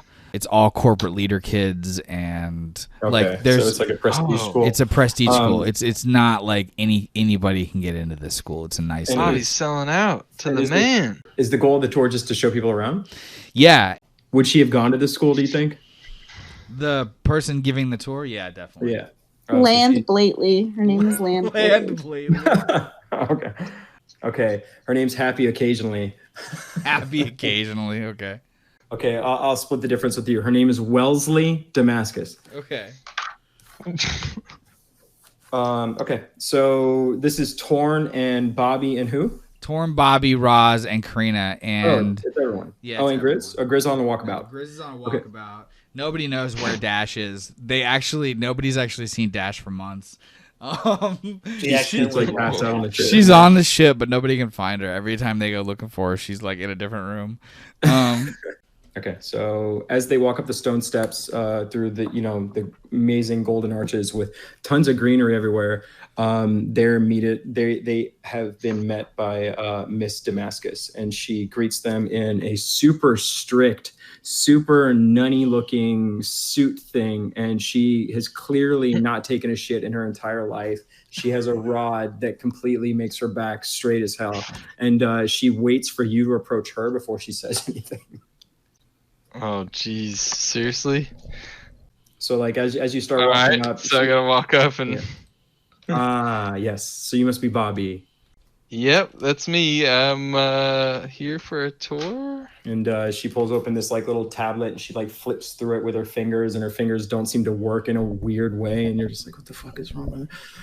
Yes, so we're due for right now. You're right on time. I would like to thank is this your father? She motions to Torn, and Torn just kind of gets all flush. He's like Yeah. You could say that. And then Torn kind of blushes and he like turns his head away from her. Well, that's excellent. Thank you for getting him here on time. We would like to begin the tour as soon as you're able. Right this way. And as you guys look around, as you're walking into the main foyer of the building, the grass is just beautiful green Kavinda colors, dark green everywhere, well manicured, very, very like finely cut bushes. Everything has an edge to it. There's crowds of students coming and going. They're all like roughly teenagers, laughing, happy. These are regular people living their lives. There's nothing fucking shady about this. This is legitimately what it looks like. Wow. This is so amazing. Miss Damascus, I wanted to ask, do you mind referring to me and my dad as Big Sweet and Lil Sweet for the rest of the tour? It's just like a family thing. We're super excited about this. So it'd like really make my day if you could call us that. She looks at you sharply and then looks at Torm sharply, and without an ounce of humor, she goes, "Of course. Please follow me, Little Sweet." As you'll see, to our left and right here, you'll see our local flora, which I think you'll come to appreciate it over time. It tends to stay wet, which is something that you'll want to pay attention to for those late rowdy nights that you may be coming back home from your debaucherous intents. But I would recommend that you keep that to a minimum, because this is a school of prestige. And she like moves through this hall and she opens these massive double blind, like massive oak doors. Actually, let's just say they're stone doors. Yeah. And that the technology is built. This is like all this place, because the plateaus, like all the nicest places are like basically built into some form of mountainous rock structure. Cool. So it's like Minas Tirith. Everything is like in the mountain. Right. Okay. So as she opens these doors, there's this fucking massive library. It's like got all these floating lights over these long columnist tables. And she goes, "This is where most of our law students like to spend their time because, as you know, to be a lawyer takes a lot of effort and space. And so they have to learn the annals of history from many planets, many different colonies. And what you'll see to your left here," and she kind of like motions to a corridor that kind of leads off to the library, "that's where our archaeologists like to spend their time. And these are really archaeologists in the modern sense, not in the lay, older sense. These archaeologists spend time on the frontiers of the world, really trying to understand what else is out there in space and trying to document that for all of mankind's good. And I understand you will be a medical student?" That's right. Yes. So I think we need to go to the labs, don't we? That sounds perfect. And then so she What kind of labs are we talking? Labs for any discipline that you may seek. Do you have a preference or an idea of which discipline you will be an undergrad in? And Damascus starts leading you guys down into the sub-levels of the building.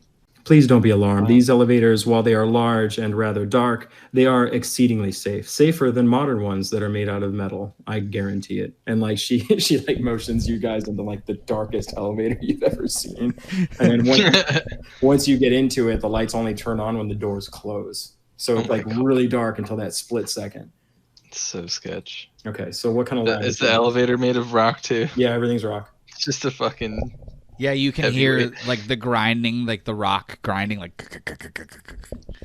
this is like a 160-year-old elevator, but like the technology is so well like that they laser carved all of this stuff with such precision that it actually works really well still. Like trying to attack this planet would be very difficult because it's very naturally fortified. Like the people who started this place knew what they were doing. It's just concrete, basically. Cool. So as far as disciplines go, like we haven't really talked about what those might be, but in my head it's like either I'm gonna go into some kind of like trauma medic position or like sports therapy. Or maybe not even just sports therapy, like Yeah, I mean, I think you can physical therapy. Oh, that's excellent. So both of those labs, the labs that I would recommend that you take a look at are first the labs for our collegiate athletes. That is where the sports physical therapy happens. It's also where all of our rehabilitation tech is, which is probably pretty illuminating to your young man here. And she kind of points at Raz, or she kind of motions to Raz, because technology is one of the easiest ways to get an athlete back on their feet.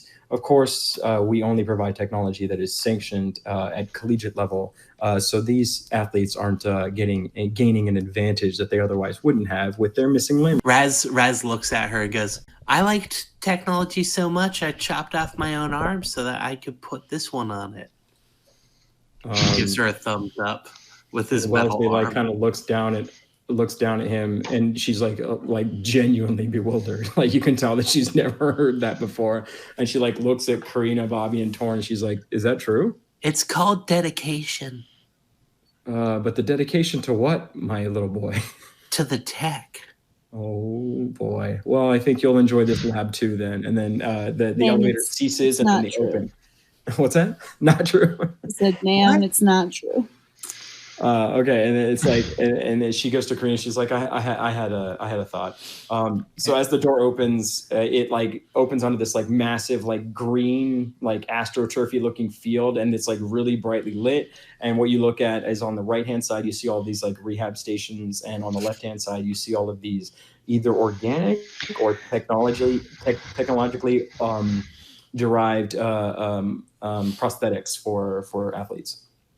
And you see like a bevy of athletes performing really awesome looking shit that seems superhuman, but is apparently quite normal at this school because they're Ivy League. It's like a massive medical bay. There's like auto docs fucking everywhere. You see the same kind of Metagel pools and tubes that the Smashball Stadium had that Alexei used to save his life. I mean, this place is just as technologically advanced as Odessa is. And then as she kind of like walks through layer by layer, she like motions to Bobby. She's like, so you'll see here that there's no expense spared. Our athletes are of the highest order in the galaxy, so it's very important to us that they have the highest medical care. I understand that you had an interest in this, but is there anything you'd like to see while you're here? I don't even know where to start. This is okay. So what was your other medical discipline interest? In trauma, it was trauma, right? Like because I feel like that's most of what I've been doing with Dash. Sure. That's kind of her specialty. So we do have emergency tech, which I think will probably align with your goals quite handily.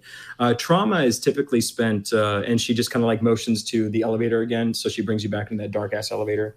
Emergency tech is universal, so I'd love to take you down to our emergency ward if we can, and I would like to prepare you. What you might see down here may not be what you were expecting, and it may not be, shall we say, easy to see. And then she kind of like motions to the elevator. And when you guys continue further down now onto sublevel 8, after the elevator doors open, it definitely leaves you out into this just like very like whitish pale hallway. There's nothing special in the hallway except that at the end of the hallway there are just red plastic clear see-through sheets that are covered in splatterings of blood. So what you'll notice immediately ahead of us, since it's the only color that you can actually see from here, is our amputation board. I would like to just be sure to inform you that amputations are not super common on our colony, but it is something that we are deeply prepared for here. Sometimes we actually get prisoners who come from other colonies, and as part of their agreement, we are able to excise parts of their limbs to do certain experiments to understand how new technology interacts with flesh. I would like to walk you through this board as peacefully as I can, but please, if at any point you feel squeamish or you feel as if you might be close to fainting, I would like you to consider returning to the elevator. I think I've already kind of decided I'm not really trying to do that. Trying to do this, like, I've seen enough of the emergency ward. Oh, okay. Then I think the only thing left to really show you on this tour is our commons. So please follow me back in the elevator and we'll head to the top. Yeah, sorry, I don't mean to waste your time, but I've been Oh, this here isn't wasted time before. at all. Little sweet, please do not feel like you are putting me out in any way. Just so you are aware, you have an allotted amount of time with me, 3 hours. Some students like to spend time roaming the campus. Some students like to take me back to their dorm rooms. There's other differences in everybody's opinion. It's up to you what you would like to do with a specific time. So after leading everybody back up Oh to my the God. commons, Bobby, Roz, Karina, and Torn are now sitting at sort of a long collegiate-style table in the cafeteria, munching down on some food. Torn is like wolfing down a sandwich like with like mad speed because he's just like, oh, the food here tastes different like anything I've ever had before. But Bobby, what do you think so far?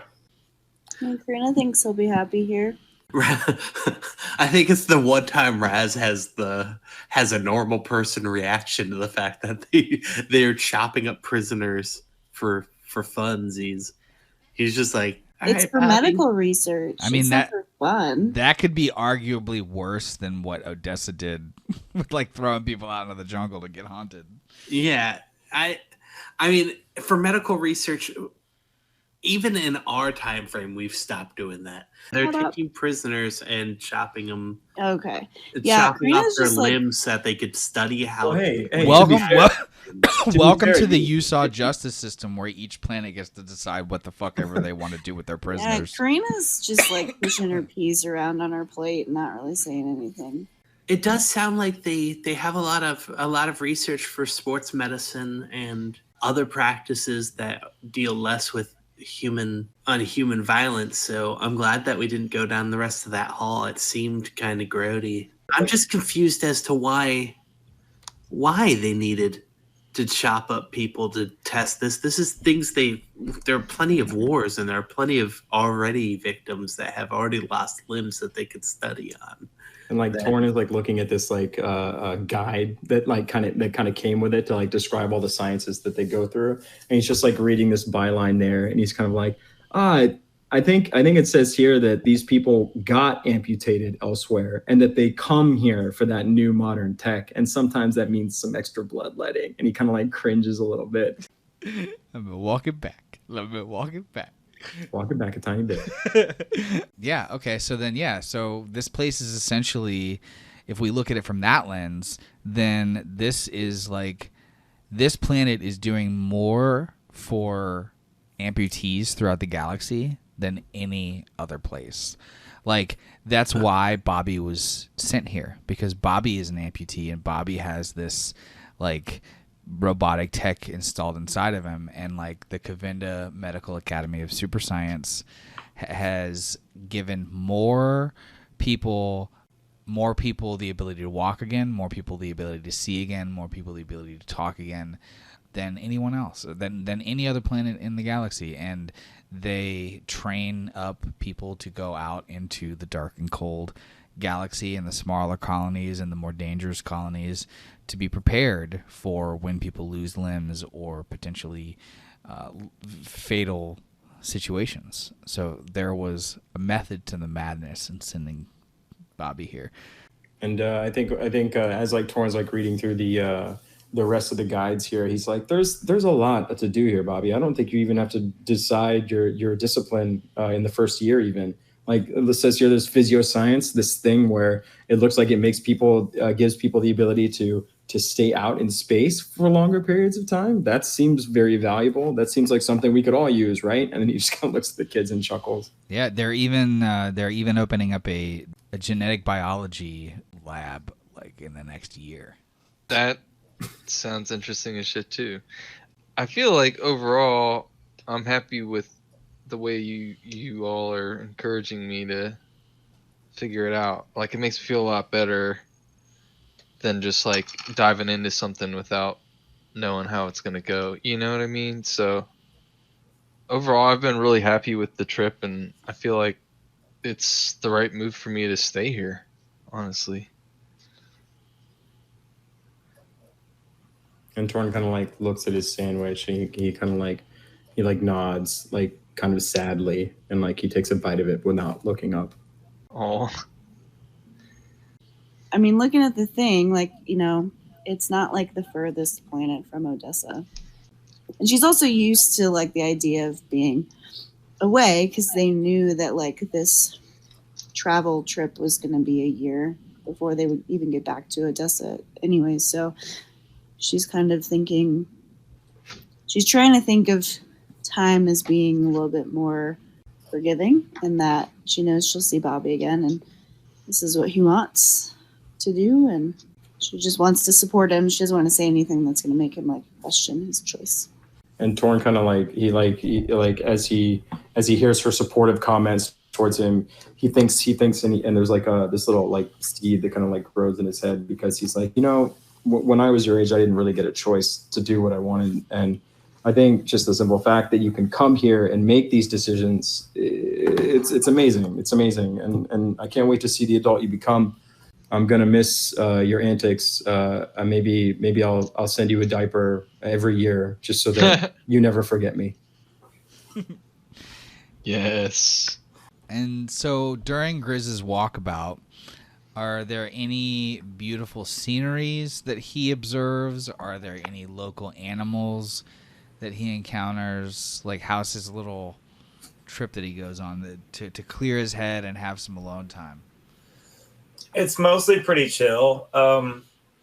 He kind of sees like, I guess the closest thing to butterflies that are native to this planet. Okay, what do they look like? They kind of have like layered wings, like almost two sets. Okay. And they're like sort of a weird tie-dye color. Finds a waterfall. Swims around in like a little pool, butt-ass naked. Yeah. Like a crazy hillbilly. He, at one point, climbs up to the top of this plateau, and the bottom of the ground beneath his feet is flat, but it's covered in this like moss almost, so it's very comfortable to lay down in. And as he's sort of sitting at the top of this plateau, like laying down, just like looking up at the sky, what's he thinking about in regards to the sort of offer? Well, what's Grizz thinking about in the sort of position that he's found himself in regards to this sort of middleman situation between Odessa and Bacchus? He's pretty happy about it in the sense that, you know, he gets to keep his word to the rest of the group, and he's got a fallback once it's all said and done. Like, he's pretty kind of set. Yeah. So in regards to the gun running situation, it's been 3 months. Things are going pretty well. He hasn't run into any dangerous situations, and now he has this. So has he put that fully behind him? Is he ready to, like, is he good, or where's he at with all that? He's considered it, and I mean, honestly, yes, he has to finish his contract, so he's going to do it, but he's not necessarily going to be happy about it the whole time. Yeah. Okay. But, you know, deal's a deal. Sure. So then the remaining 2 weeks that they're all on Kavinda, does anything of note happen with anybody before we wrap the night up? Raz gives Bobby a gift because he knows that this will be one of the last times he'll see him for a while, and it's just a drawing of the crew and him from our recent adventures. And on the back is a note that essentially says, "I'll be thinking of you, man, and thank you for saving me." Oh, Wow. I don't know what to say other than thank you. It's a really meaningful drawing, and I'll keep in touch. I want to see you guys soon. Karina's gonna go because she knows that this is like a fancy planet that has fancy tech. She's gonna go to a place that has Smartimals. She's gonna get a little Smartimal frog, and she's gonna give it to Bobby. Oh, And what is the name of the Smartimal frog? Toadsy. Toadsy? Wow, that's fitting. I've always been wanting a Smartable, and a frog is just going to be so easy to take care of, so it makes a lot of sense for me. Thank you. I love Toadsy. He's so cute, and he's got, like, spots on his back. I don't know. He's super cool looking. What's Toadsy's personality? Just Oh, like Toadsie? the sweetest. He's elitist. The sweetest. He's gotta be. No, he's a full-on elitist. No, the sweetest. He hops up to a higher area so he could look down on No. I really did think. I really thought you said he's elitist. No, he's just the sweetest because the like big sweet little sweet thing. Like she just wanted. She put in specifically that she wanted one that was just like a perfect little puppy personality in the little frog. Okay, and what kind of toad is he? Is he like a African toad? Like what color does he? What's his whole deal here? I think he's kind of like a red-eyed tree frog, but I feel like he should be a poison dart frog, considering they just do tons of frode venom. Yeah, is he like? But he's not venomous or poisonous. Yeah. Oh my god! Can I trip on this frog? no. But Bobby did say You that should he put him has in your mouth to spots. find out. I think he probably his spots like oops. Bobby eats Toady. His spot no. His spots like change color based on how he's feeling. Hell yeah. Oh, that's And cool. I think he's got spots on his back, and then he has one spot like on his forehead, like right between his eyes, kind of like a third eye looking thing. One of his front feet is just like a little bit bigger than his other front foot, so he's a little bit clumsy, but he's well-meaning. Wow, that's a good description. Thank you. And He's super cute. he is extremely cute and extremely friendly, and he understands everything that Bobby says, and he goes with Bobby everywhere and like sits in his little pocket. Like anytime Bobby wears a shirt with a pocket, Toadsie sits in the pocket and like just kind of like watches everything that happens. He's very I love cute. this.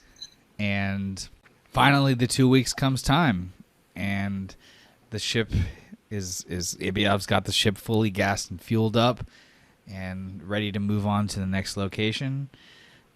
Bobby has been given his dorm inside of the school, which is a nice fancy dorm. He gets a solo room to himself. All of the kids do. They don't double bunk anybody. And right now we find ourselves on the tarmac of the massive royal airstrip leading to the Muir estate, as Bobby and Karina and Roz all stand together on the tarmac next to each other, and Laszlo and Ketch are there, and Toadsie's in Bobby's pocket, and Dash has finished hugging Bobby and telling him good luck and wishing him safe travels and adventures, and hopes that everything that she taught him he can use and take on to, you know, the next stages of his own evolution. And Torn is sort of in the ship running diagnostics on the last little bit of stuff. What was Torn's last words to Bobby before he headed on into the ship to give the kids some time to wrap their thing up? I think Torn probably would have advocated for getting them a really nice meal before they all split. So I think at that meal he would have given Bobby his personal item, and he would have left a note with the school that Bobby can open in a year. Wow. Okay. But he has a hard time. He has a hard time with goodbyes, so he actually never said it. Okay. And what is his personal item? Oh, it's the shifter from the first ship that he crashed. Yep. Oh yeah. Cool. So I'm imagining that we're all like standing on the tarmac. The ship's engines are just like blasting air onto us, and like it's just the three of us kind of standing in front of the platform or the ramp that leads up into the ship, and we're basically just looking at each other. Karina and Roz are facing opposite of me, closer to the ship, and yeah, I think that it's a heartfelt goodbye where, you know, we hug each other and just, you know, reiterate that desire to see each other again as soon as possible, but at the same time, like acknowledging that, hopefully everyone has good luck with their own thing, and that everything so far has been life changing and has made each of us better. I think to show that Bobby's grown and like changed since everything started, his bit of advice will be to stay by Torn's side and to trust him, because he seems like a good leader and like a good person, which is just kind of weird for Bobby to say since he doesn't generally like plug adults like that. I guess he's just confident that under Torn's leadership, like, they'll be safe and they'll continue to be successful working with Vasily. Good luck, Bobby. I know you can get through this. This school seems tough, but you've survived worse. Bobby, I know you're gonna do amazing things with whatever path you choose, and as many paths as you go down. I just know that I'm really gonna miss you, and hopefully you'll stay. We're gonna stay in contact, but I just be careful. Sometimes you forget your own strength. And he tosses you one of his neon markers. Like in character, laughing at the recommendation, because I know he's serious and I know it's like a good recommendation, but at the same time, just brings back ridiculous memories. So, yeah, I'll do that. And I love that you gave me one of your markers. This is awesome. Obviously, we won't fall out of contact. Like, we're brothers. So, yeah, I just wish you all the luck. And do we all get a group hug? Yeah, I think we need to. Group hug. And after a long, prolonged group hug, Ibiov kind of comes to the doorway and she's like, "Children, we don't have all day. We are burning fuel." As Roz and Karina, load onto the ship, Bobby hangs back on the tarmac, and he's standing there by himself, but he's got little Toadsy with him. And did you guys get that picture? He's so cute. Okay. And as the ship lifts off, I will let Steve and Morgan take it from there. Over it is written these letters that are also painted in a mural that say, "We love you, Bobby. Good luck, Dr. Payne, a.k.a. Little Sweet." With a frog, and its tongue is extending, making the shape of a heart. Oh my god. And that's awesome. As that happens, the ship, the Roving Dawn, soars off into the clouds. And Bobby watches until there's just nothing left up there. And then what does he say to Toadsy as he turns around to head back into the city towards the school? It's like, it's just you and me, buddy. And then at that, we will end tonight.